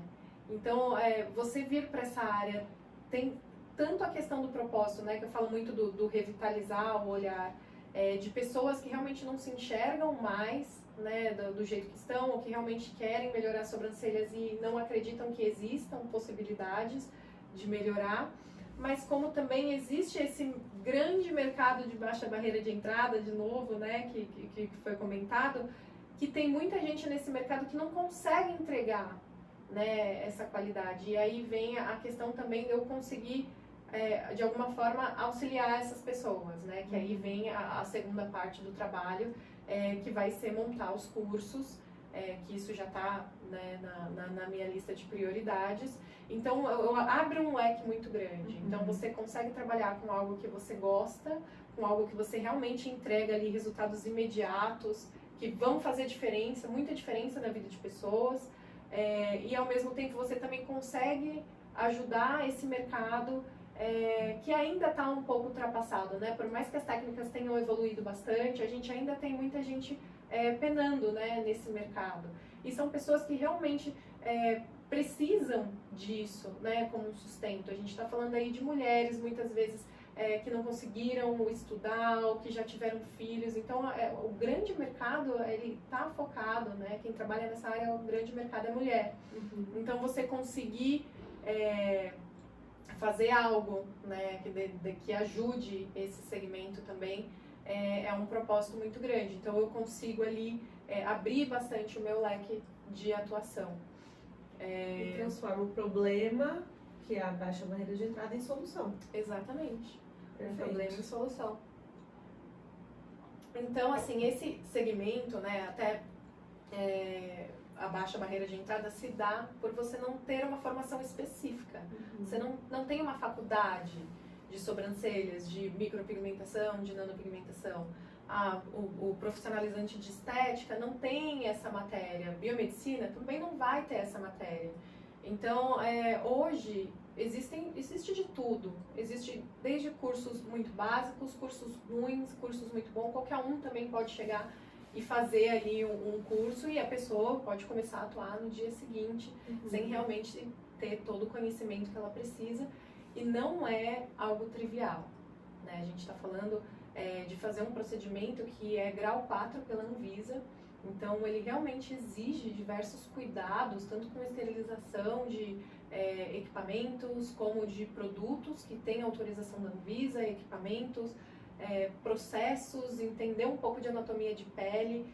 Tudo isso faz muita diferença, né? Então, conseguir levar, eu acredito, tá, que em muito pouco tempo esse mercado vai começar a ser regulado, né? Até porque ele está crescendo demais. Então, é um ramo que realmente vai ter aí as suas adaptações. E então, para uma pessoa leiga, o que é a nanopigmentação?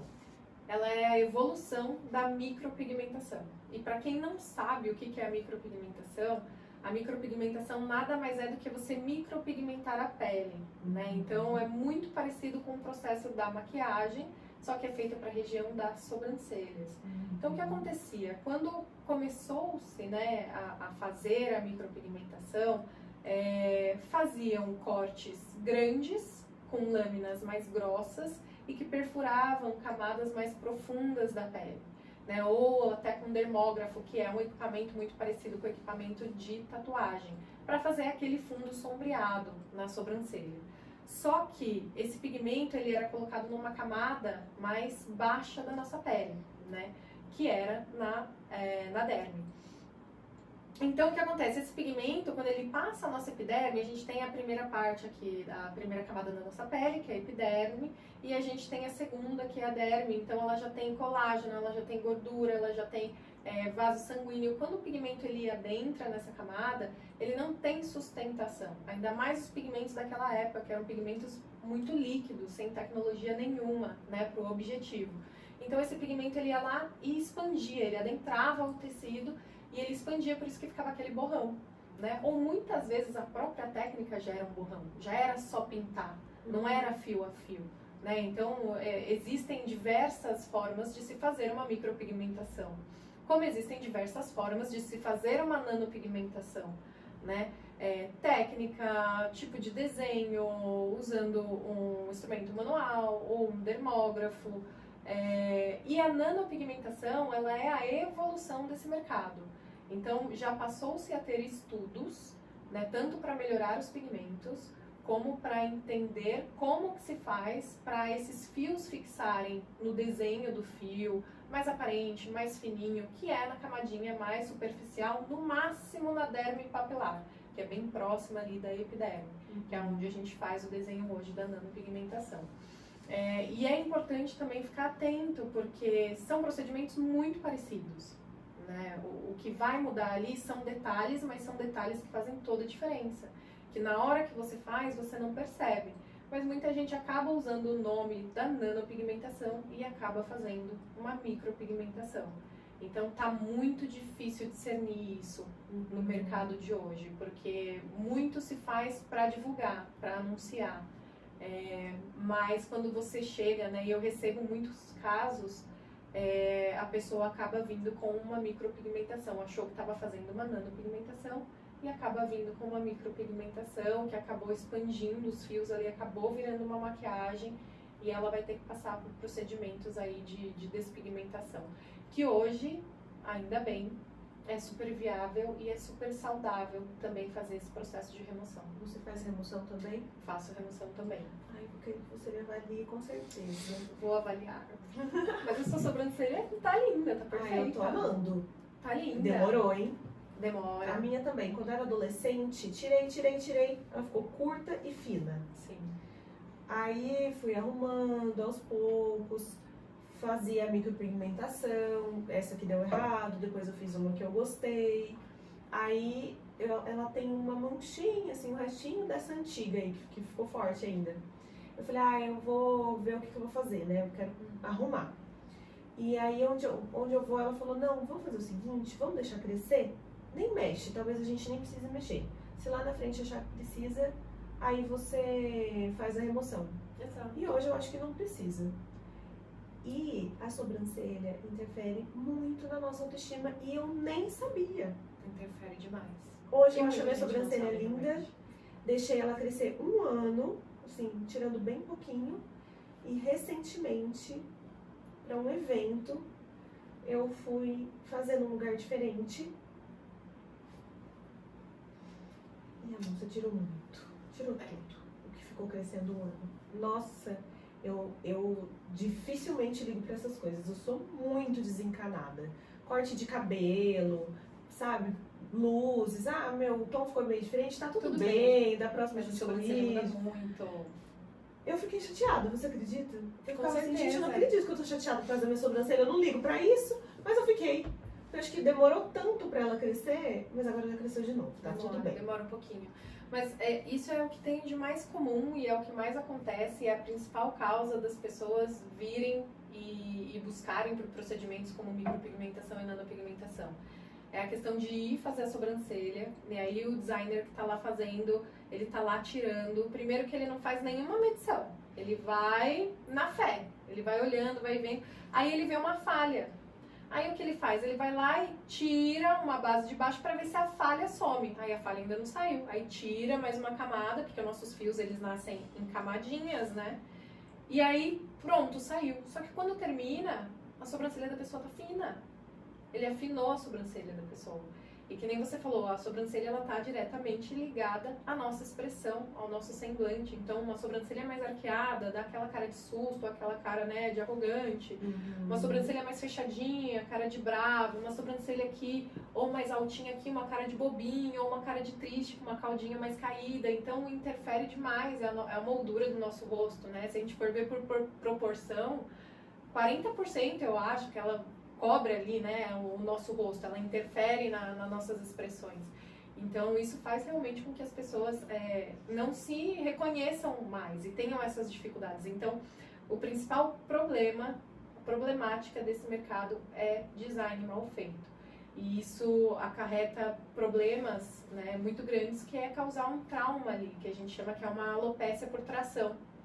Então, de tanto tirar errado, você acaba causando a morte daquele folículo. Então, quando a gente pega as sobrancelhas até, que você teve bom tempo de recuperar a sua, mas quando a gente pega de pessoas mais antigas, só tá aquele fiozinho, né? Tá bem fininho, até porque passaram por várias tendências e teve a tendência do momento da sobrancelha fininha. Então, isso eu veio lembro de acarretando. uma época que era fininha e curvada assim. Sim, eu recebo Eu não muito tive. sobrancelha em U, Nossa! formato de U. Eu acho que foi bem mais antigamente, né? Foi bem antigamente. Nossa, mas não é Acho que nada anos bonito. 60, 70, por aí. Não é nada... na época era, né? A sobrancelha da Lady Gaga, naquele filme, Stars Born, que ela faz com fita isolante. Meu Deus. Ela faz uma fininha assim, ela tampa dela com maquiagem e cola essa sobrancelha fake. É que assim, tendências eu acho que é bom a gente deixar pro pessoal dessa área, né? O pessoal, realmente os artistas ali, que trabalham com isso, que trabalham com aparência, porque as tendências elas vêm e elas vão. Né? E assim, realmente... E quanto mais a gente se encaminha para o que é natural, mais prazeroso mais a gente se identifica e vai se libertando dessas tendências. Exato. Eu acho que a gente não precisa estar todo mundo vivendo numa caixinha, assim, que nem brow lamination. Tem muita gente que chega em mim e quer fazer brow lamination. Eu falo, cara, Não faço. não faz, não vai ficar legal em você, né? Brow lamination a gente faz para uma sobrancelha que tem os pelos mais fininhos, é mais ralinha, para dar volume, né? Então pode ser que você não se reencontre, né? Que você olhe e que você não ache legal, né? Então eu acho que o legal de trazer para esse segmento também é um pouco disso, né? Não é porque a cliente chegou na sua frente e fala eu quero fazer isso, que você vê lá os cifrõezinhos, deita aqui e vamos fazer. Não, é você realmente entender, é você fazer uma conversa com essa pessoa, entender o que ela gosta, o que ela não gosta, entender qual que é o histórico das sobrancelhas dela. Então eu já tenho pessoas, inclusive uma moça que está trabalhando lá na clínica, que chegou em mim e falou, eu quero fazer a nanopigmentação. Aí eu, calma aí, deixa eu olhar a sua sobrancelha. Nítido, erro de design, muito erro de design. A sobrancelha dela toda picotada, pelo quebrado, enfim, dá um mês. Falei, fica um mês sem mexer na sua sobrancelha, depois vem aqui fazer o design. E não deu outra, a sobrancelha dela é linda, tá cheia. Né? Então a gente também teve um tempo de reversão aí, e agora a gente está fazendo só o design. Ela podia chegar e eu fazer um procedimento que era mais caro, só porque ela ia gostar, depois os fios dela iam crescer da mesma forma e tal. Podia, mas é indicado? Foi necessário fazer? Não foi necessário fazer, sabe? Então tem outras lógicas que a gente pode adicionar, né? Que eu digo muito que é um raciocínio clínico. Então uma pessoa ela chega falando, ai, minhas sobrancelhas estão caindo, né? Então tem a principal questão que é erro de design, mas pode ser também algum tipo de patologia. Tem muita gente que está tomando, qual que é o nome daquela medicação para emagrecer? Ozempic? Parecido com o Ozempic. E agora tem mais um. Tem o mais famoso agora. Só o Ozempic e esse outro, não fiquei sabendo do terceiro. Monjaro. Então, e aí você conseguir entender, né, qual que é o histórico dessa pessoa, o que ela está fazendo? Ela mudou drasticamente o estilo de vida dela? O Monjaro, ele tem uma ação muito drástica, né? As pessoas estão emagrecendo muito. Ela reduz, né, a quantidade de comida que ela come, mas e a qualidade? Será que ela está melhorando a qualidade? Será que ela está comendo mais proteína? Que tipo de nutriente que ela está levando? Porque tudo isso o seu corpo sente. Uhum. Então, você entender que ela pode estar passando, né, por um eflúvio telógeno, que é quando tem uma queda drástica, mas que isso vai se recuperar e você conseguir fazer... Porque imagina, se chegar uma pessoa para mim e falar, eu tive dengue, tive covid, minha sobrancelha começou a cair, muito possivelmente você... Né, tendo um conhecimento básico de tricologia, você pode entender que pode ser um eflúvio telógeno. Então, antes de submeter a pessoa a fazer um procedimento, por mais que a nanopigmentação seja natural, por mais que saia completamente, acho que vale você entender qual a causa e você tratar o problema. Né? Porque não faz sentido você fazer um procedimento sendo que aquela pessoa precisa é outra coisa. Então, você pode, né, acalmar a primeira pessoa, você pode sugerir para ela fazer alguns designs inicialmente, fazer um tratamento de reconstrução.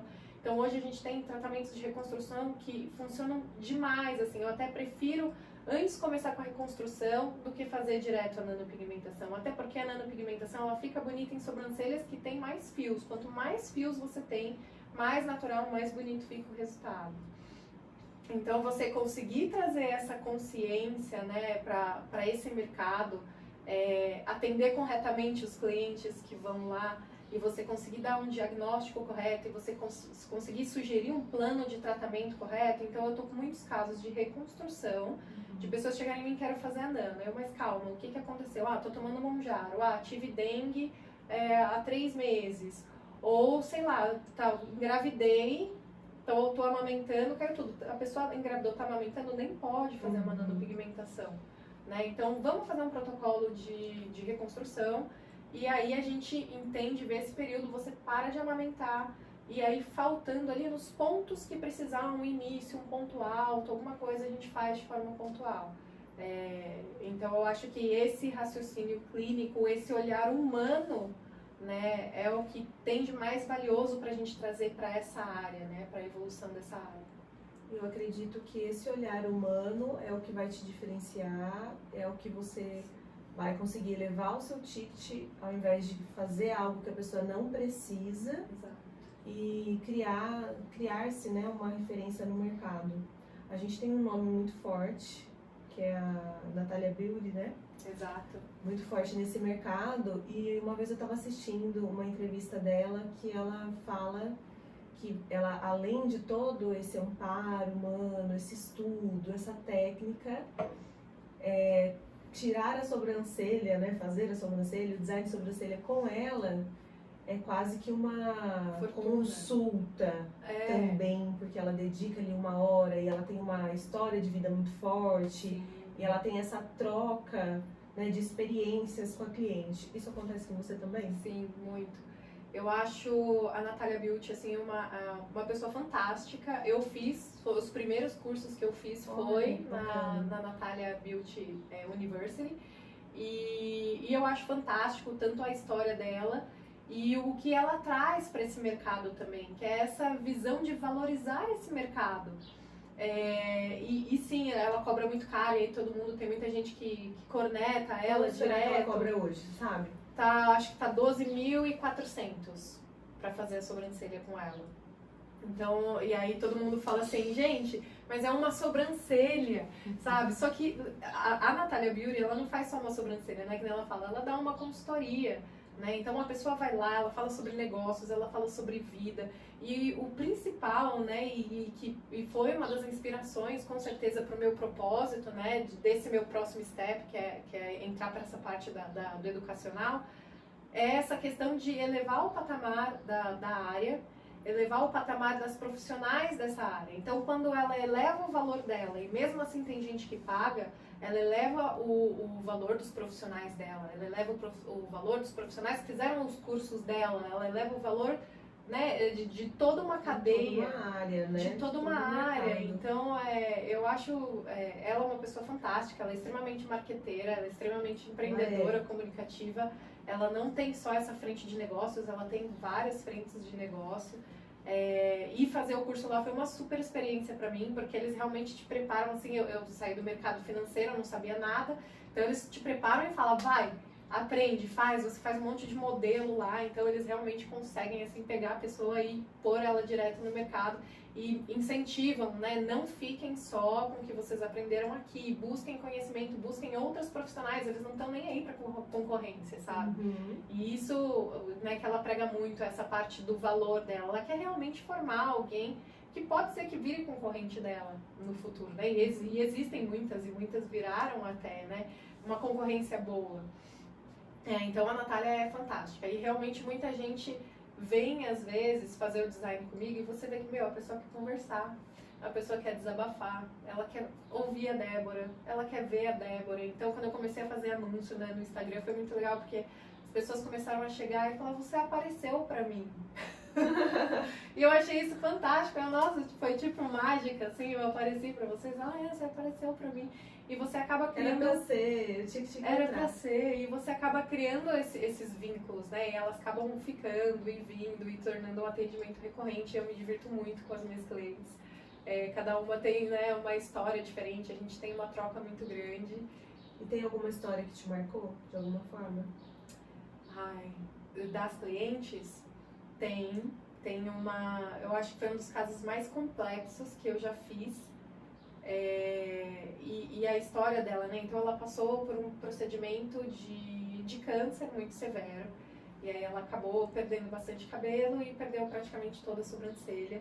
E quando você tem que reconstruir uma sobrancelha do zero, é muito mais difícil, né? Você conseguir harmonizar ali o escopo do trabalho que você vai fazer, porque a pessoa não tem mais nada ali naquela região.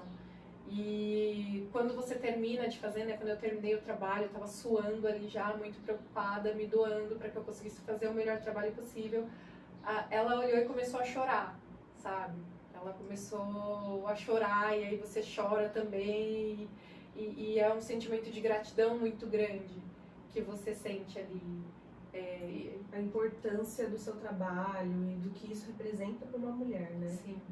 Demais, demais. O resgate de autoestima, de autoconfiança, assim, isso é algo impagável, sabe? Eu acho que isso é algo que eu sentia muita falta no mercado financeiro, que é você realmente entregar ali de forma imediata um resultado, né? No mercado financeiro às vezes você fica penando e leva tempo, e reunião, e isso e aquilo, até fechar um negócio.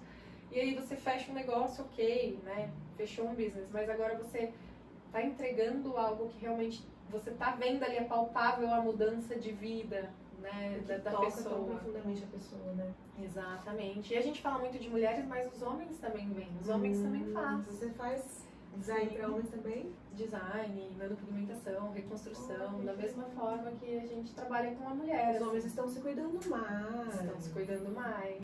Importante. Sim, muito importante. Eles têm só essa questão assim de não deixar divulgar muito, né? Então eu tenho, quando eu recebo, né, a pessoa, eu converso muito com ela, eu entendo as queixas, as necessidades históricas, eu faço uma ficha de anamnese, isso é muito importante também. E nisso, né, eu tenho um contratinho onde eu pergunto se a pessoa realmente aceita que a imagem dela seja divulgada para mostrar resultados. Então isso também deixa a pessoa bem confortável, né? Principalmente os homens. Bacana. E a questão aí da parte educacional, como você está se estruturando, tem data? Como é que, Não, como ainda é que não tá tem isso, data. o desenvolvimento? É a minha meta para 2026. Então, sempre que eu estou fazendo algo, eu tenho um super hiper foco, né, no que eu estou fazendo. Então, se eu estou focada na clínica, no atendimento das clientes, eu estou com um hiper foco nisso. Então, eu preciso realmente me organizar de dias da semana para ter atendimentos e dias da semana para focar no curso, para ter, né, até porque não é muito simples, não é muito fácil, e eu penso em fazer algo robusto mesmo, eu penso em fazer algo diferente, até porque todos os cursos que a gente vê, que a gente passa por aí, só traz modelo bonita, só traz sobrancelha estruturada já, que já tem uma boa densidade de fios, e no dia a dia não é bem assim. No dia a dia o que a gente mais pega são sobrancelhas quase sem fios, são sobrancelhas totalmente assimétricas, são tipos de peles mais diferentes, mais complicados. E nesse meu intuito, nesse meu propósito de trazer também a realidade do dia a dia, né, para essas profissionais, eu vou focar um pouco nisso, que é o que o mercado não olha. Porque fazer uma sobrancelha que já é bonita, numa modelo que já é bonita, numa estrutura que já é bonita, isso é muito fácil realmente fazer, né? E como eu disse, não é um negócio trivial, é algo que realmente precisa de prática, de estudo, de horas de treino, de modelos, para que você consiga realmente entregar um trabalho de excelência, né? E esse é o mínimo que quem entra no mercado tem que entregar. E aí tem outros pontos também que a gente precisa trazer para esse mercado, né? Para as pessoas que trabalham nesse mercado. Uma gestão financeira do business, como tirar uma foto de antes e depois, parece que não, mas é muito difícil. Pegar uma angulação boa, fazer uma foto boa para você divulgar ali um trabalho. Como que você faz? Eu trabalho muito com isso, tem pessoas que morrem de medo de fazer procedimento e querem ter mais ou menos uma ideia de como ficaria.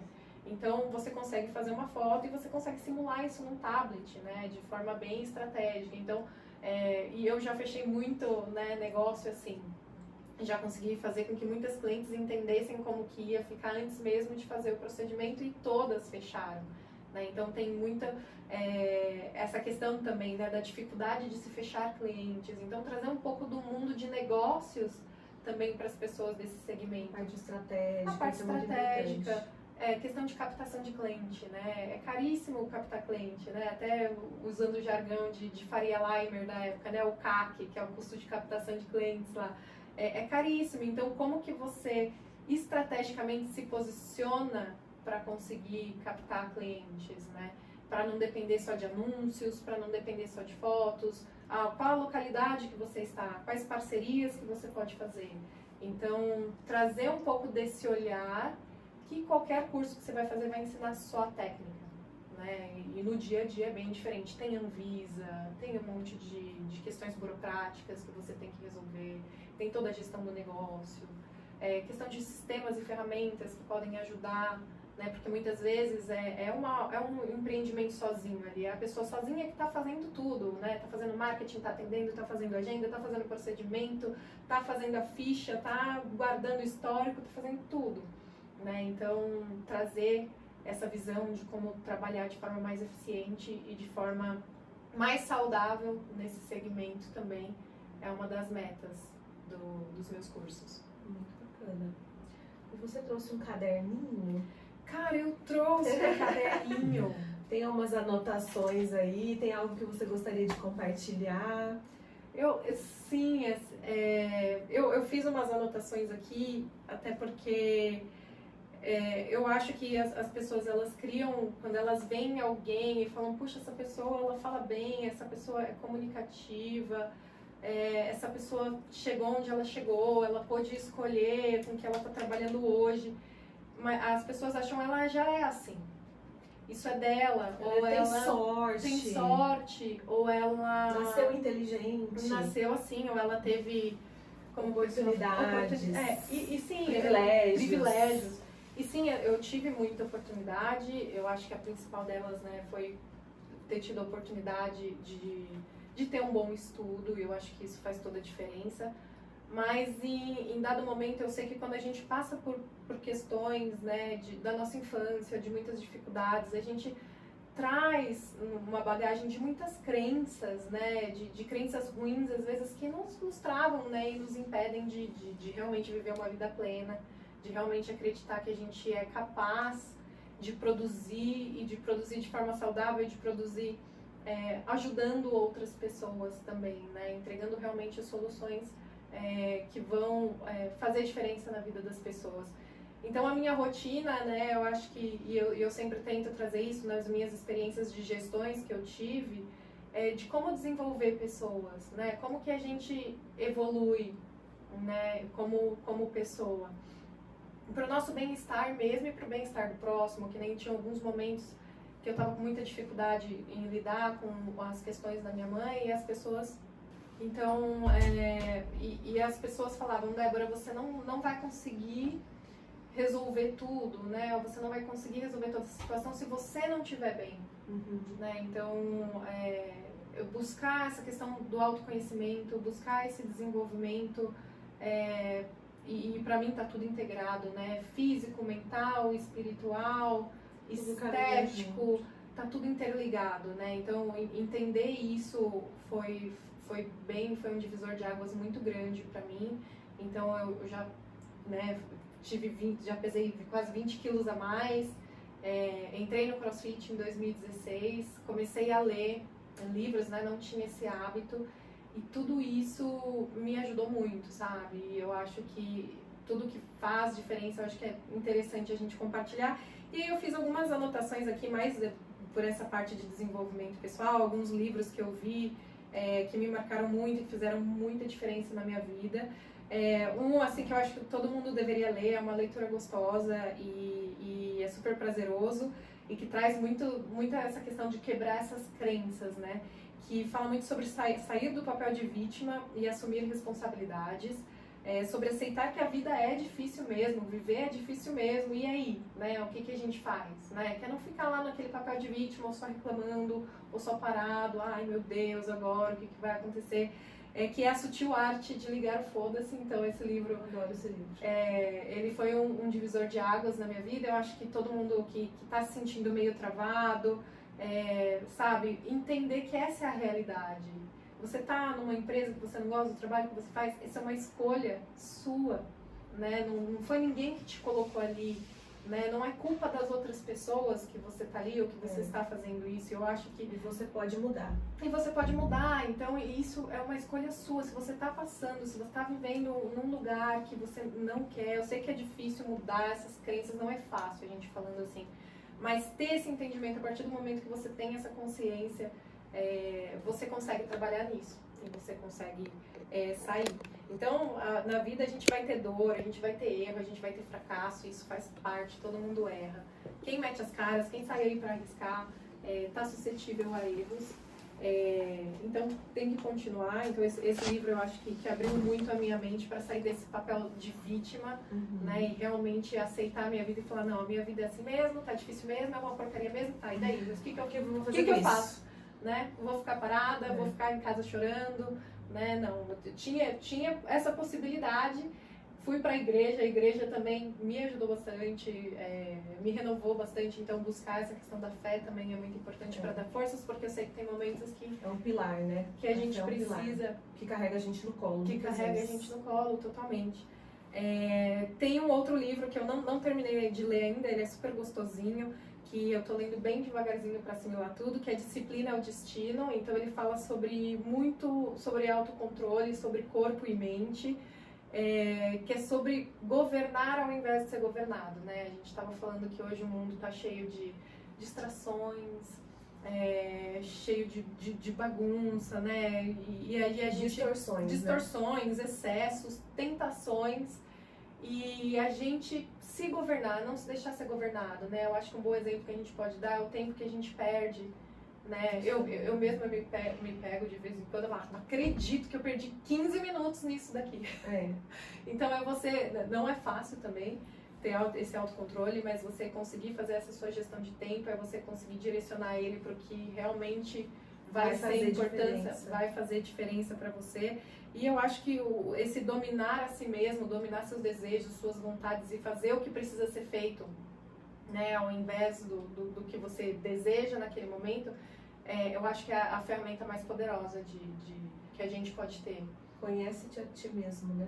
Exato. É uma frase muito forte. Quando a gente vai parar para pensar, é exatamente sobre isso a que ela se refere. Exatamente. Quando a gente se conhece, a gente consegue se dominar, entender os nossos pontos fortes, os nossos pontos de melhoria e se policiar para se encaminhar para o melhor. Porque você chegou à consciência de como você é, você sabe como você é. Você sabe, por exemplo, eu sou uma pessoa que sou suscetível a vícios. Eu já fumei, já fui fumante. Questão de bebida alcoólica, também nunca cheguei, claro, a nenhum momento drástico por bebida alcoólica, mas querendo ou não, você beber durante a semana, ou você beber muito e no dia seguinte você vai trabalhar, ou você tem uma reunião importante, é óbvio que não vai dar certo.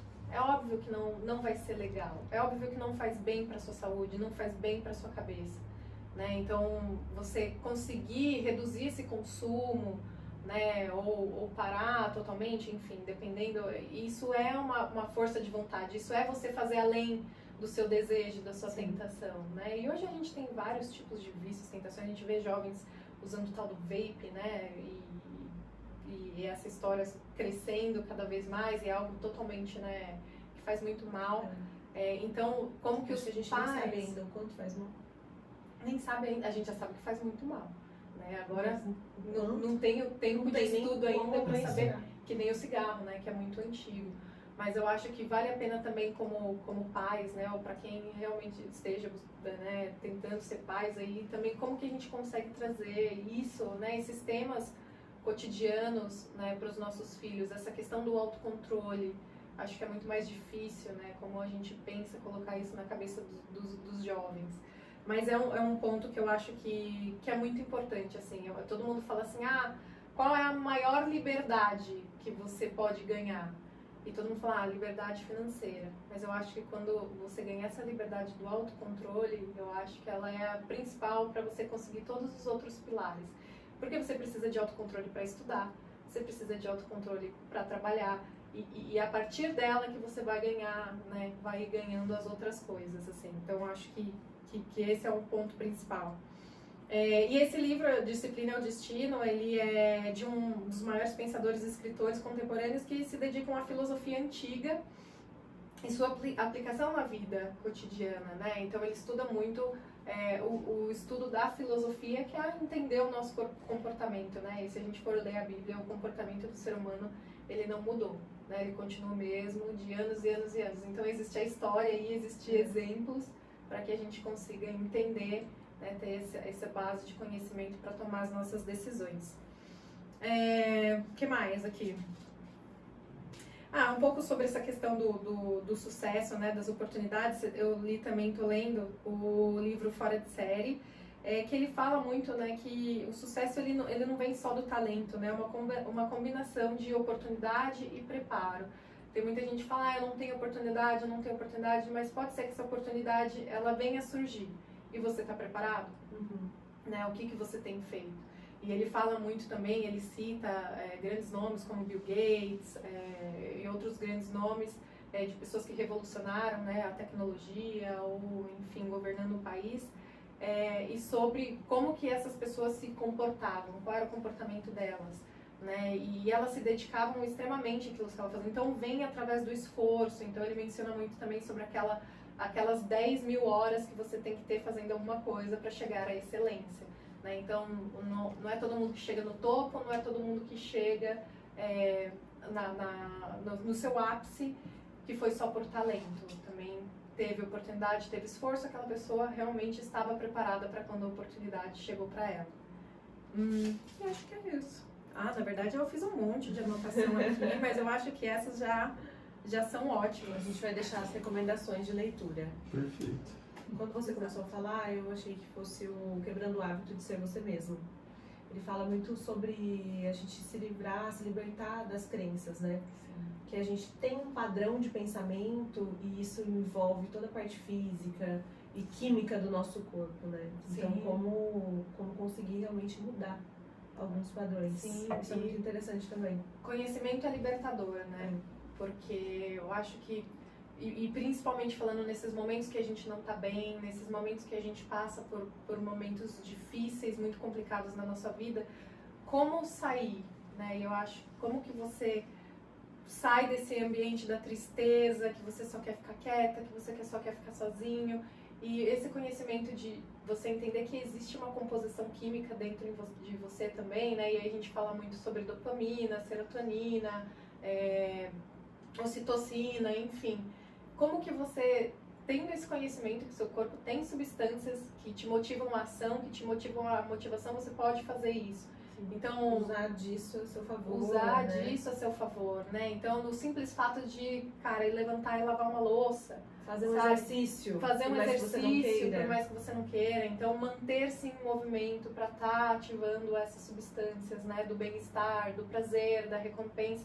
Aí fica lá no celular, tá achando que tá tendo uma dopamina ali, mas é uma dopamina vazia, né? E que você não tá realmente realizando, concretizando nada. Então é meio que estar em movimento mesmo, né? Não em movimento no celular. Movimento de fato, fisicamente. Em movimento de fato, fisicamente. Débora, eu vi no seu Instagram que você perdeu sua mãe. Sim, perdi minha mãe. Foi isso. Me conte um pouquinho sobre esse luto. Foi algo bem, como eu posso dizer, foi um pouco bem traumatizante, assim, pra falar a verdade, né? Porque como eu Você se contei... sente confortável de falar? Acredito que sim. Eu acho que eu já expliquei de várias formas e depende muito do momento que eu estou, né? Eu acho que o luto é algo que a gente... é um buraco que a gente leva pro resto da vida e a forma com que a gente vai expor disso depende muito do dia, né? De como você tá naquele dia. Eu tô me sentindo bem, tô me sentindo super feliz de estar aqui, de estar participando. E a minha mãe, ela já vinha, né, passando por questões, por problemas, tanto físicos como mentais. O físico, eu acredito que foi o que desencadeou todos os problemas, os diversos problemas que ela teve, né? Então, quando ela foi, ela ia muito para o hospital, e eu acredito que ela tinha uma questão ali de bipolaridade, né? A gente não conseguiu identificar muito o que era, mas eu gosto até sempre de reforçar antes que a minha mãe sempre foi uma pessoa extraordinária, uma pessoa que era perfeccionista em tudo que fazia muito bem.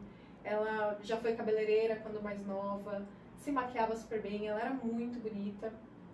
Chamava muita atenção, meu pai também era muito bonito, e ela era muito forte, ela trabalhava pra caramba, assim, ela trabalhava 12 horas, 13 horas, aí ela chegava em casa, ela fazia a melhor comida do mundo, ela arrumava a casa inteira, ela cuidava da gente, ela dava amor, ela ainda separava um tempo pra fazer a lição de casa comigo. Então, a minha mãe, assim, ela me ensinou demais, assim, eu me vejo muito parecida com ela. Em muitas questões, assim, sabe, da vida. Até na forma de levar a vida, né? Enfim, a minha mãe, ela tinha essas dificuldades, essas doenças físicas, né? Ela tinha doença de Crohn, então ela tomava imunossupressor para conseguir ali controlar a doença, ou seja, ela tinha que baixar a imunidade dela, porque era uma doença autoimune, para controlar ali a doença. E chegou o momento de pandemia, né, ela estava numa fase, no momento da bipolaridade, que ela meio que sai um pouco da depressão para a parte da euforia, e ela tinha esses momentos de ficar buscando muito tratamento médico, por isso que a gente vivia muito em hospital com ela. Ela tinha as crises físicas também, mas às vezes as crises emocionais acabavam levando ela bastante à busca de hospitais, de vez em quando talvez até desnecessárias. E era muito difícil para mim entender e lidar com essa situação. Mas quando chegou o momento da pandemia, ela foi novamente, né, pro hospital. A gente não conseguia identificar muito o que ela tinha. Ela estava muito cansada emocionalmente, ela já meio que estava falando que ela ia morrer, né? E a gente até ficava brigando com ela, não, mãe, para com isso, você tá bem, para de falar isso é pecado, tal, não sei o quê. Enfim, e aí ela acabou ficando 7 dias internada, todo mundo tentando descobrir ali o que ela tinha e ninguém descobriu o que ela tinha. Só sei que eu cheguei um dia, eu tava fazendo revezamento com as minhas irmãs, que a gente tava dormindo lá com ela e ela tava muito inchada. Então a gente entrou no hospital achando que ia ser só mais uma ida rotineira, que ela ia voltar para casa e que ia ficar tudo bem, e acabou que se desenrolou de uma forma bem trágica, que foi com o falecimento dela. Então quando ela estava lá muito inchada já, eu chamei os enfermeiros e tal, eles foram buscar o exame de sangue, fizeram o exame de sangue nela, já tinha dado uma alteração muito grande, ela foi para UTI.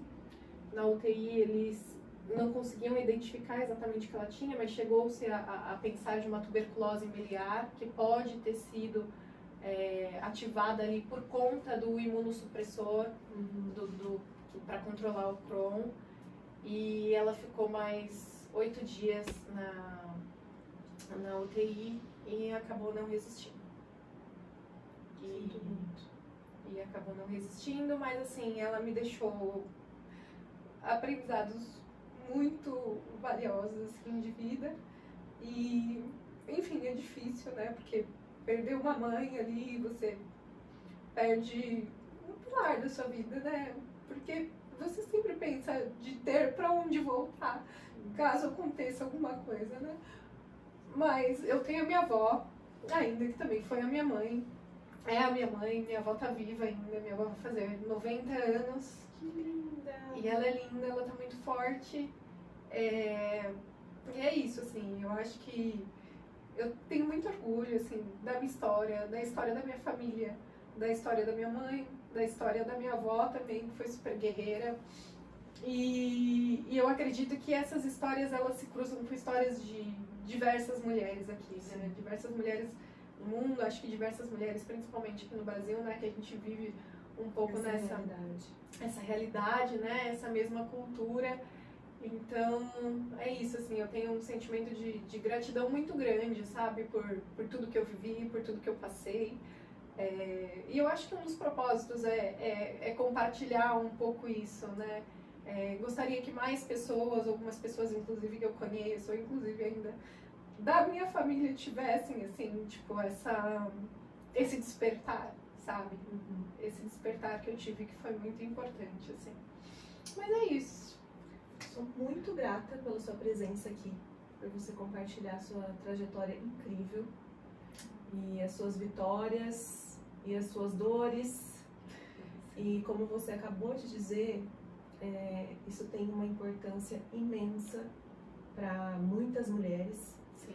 O objetivo do PodBlas é exatamente esse, dar voz às mulheres reais e tocar quem está precisando ouvir, está precisando de um amparo, está precisando de um incentivo, que as pessoas se identificam muito com a gente, às vezes a gente nem imagina o quanto, mas elas se identificam muito com as nossas histórias e elas se inspiram por elas. Então, muito obrigada por dividir a sua história e por inspirar mulheres.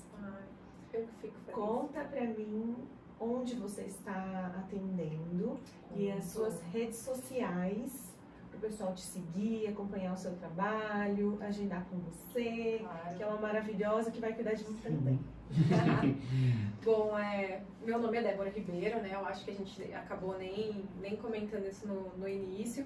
Então, eu sou especialista, né, em sobrancelhas e criadora da técnica Fios Harmônicos, que é a minha técnica de nanopigmentação, onde a gente trabalha de forma mais sutil, de forma mais personalizada, em pontos específicos. Uso o estudo também da arquitetura dos fios, criando ramificações ali para camuflar os fiozinhos. E eu trabalho na clínica Evoluare, né? Eu tenho uma parceria lá com outras profissionais, então a gente tem um quadro clínico lá bem legal também.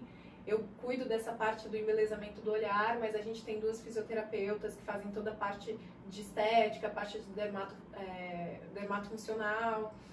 Tem 3 terapeutas, se não me engano, uma psicóloga, 2 psicólogas e uma terapeuta.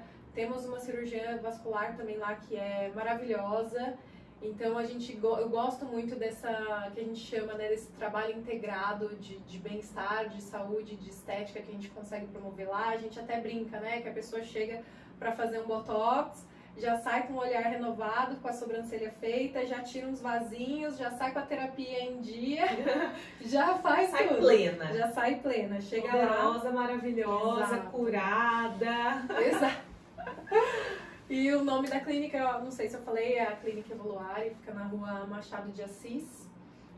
As minhas redes sociais, vocês me encontram como Débora Ribeiro Beauty. E é isso. E aguardo a visita de vocês. Vamos ficar linda, mulherada, com olhares naturais, com essa moldura muito bem feita do nosso olhar. Exatamente. Gente, muito obrigada. Assistam, compartilhem com suas amigas, irmãs, primas, chama todo mundo para assistir, para se inspirar com a gente. Espalhe essa mensagem, porque tem muita mulher precisando dessa inspiração. Beijo, obrigada por acompanhar. Tchau, vamos dar um tchauzinho, Débora, pra turma. Tchau. Pode blast!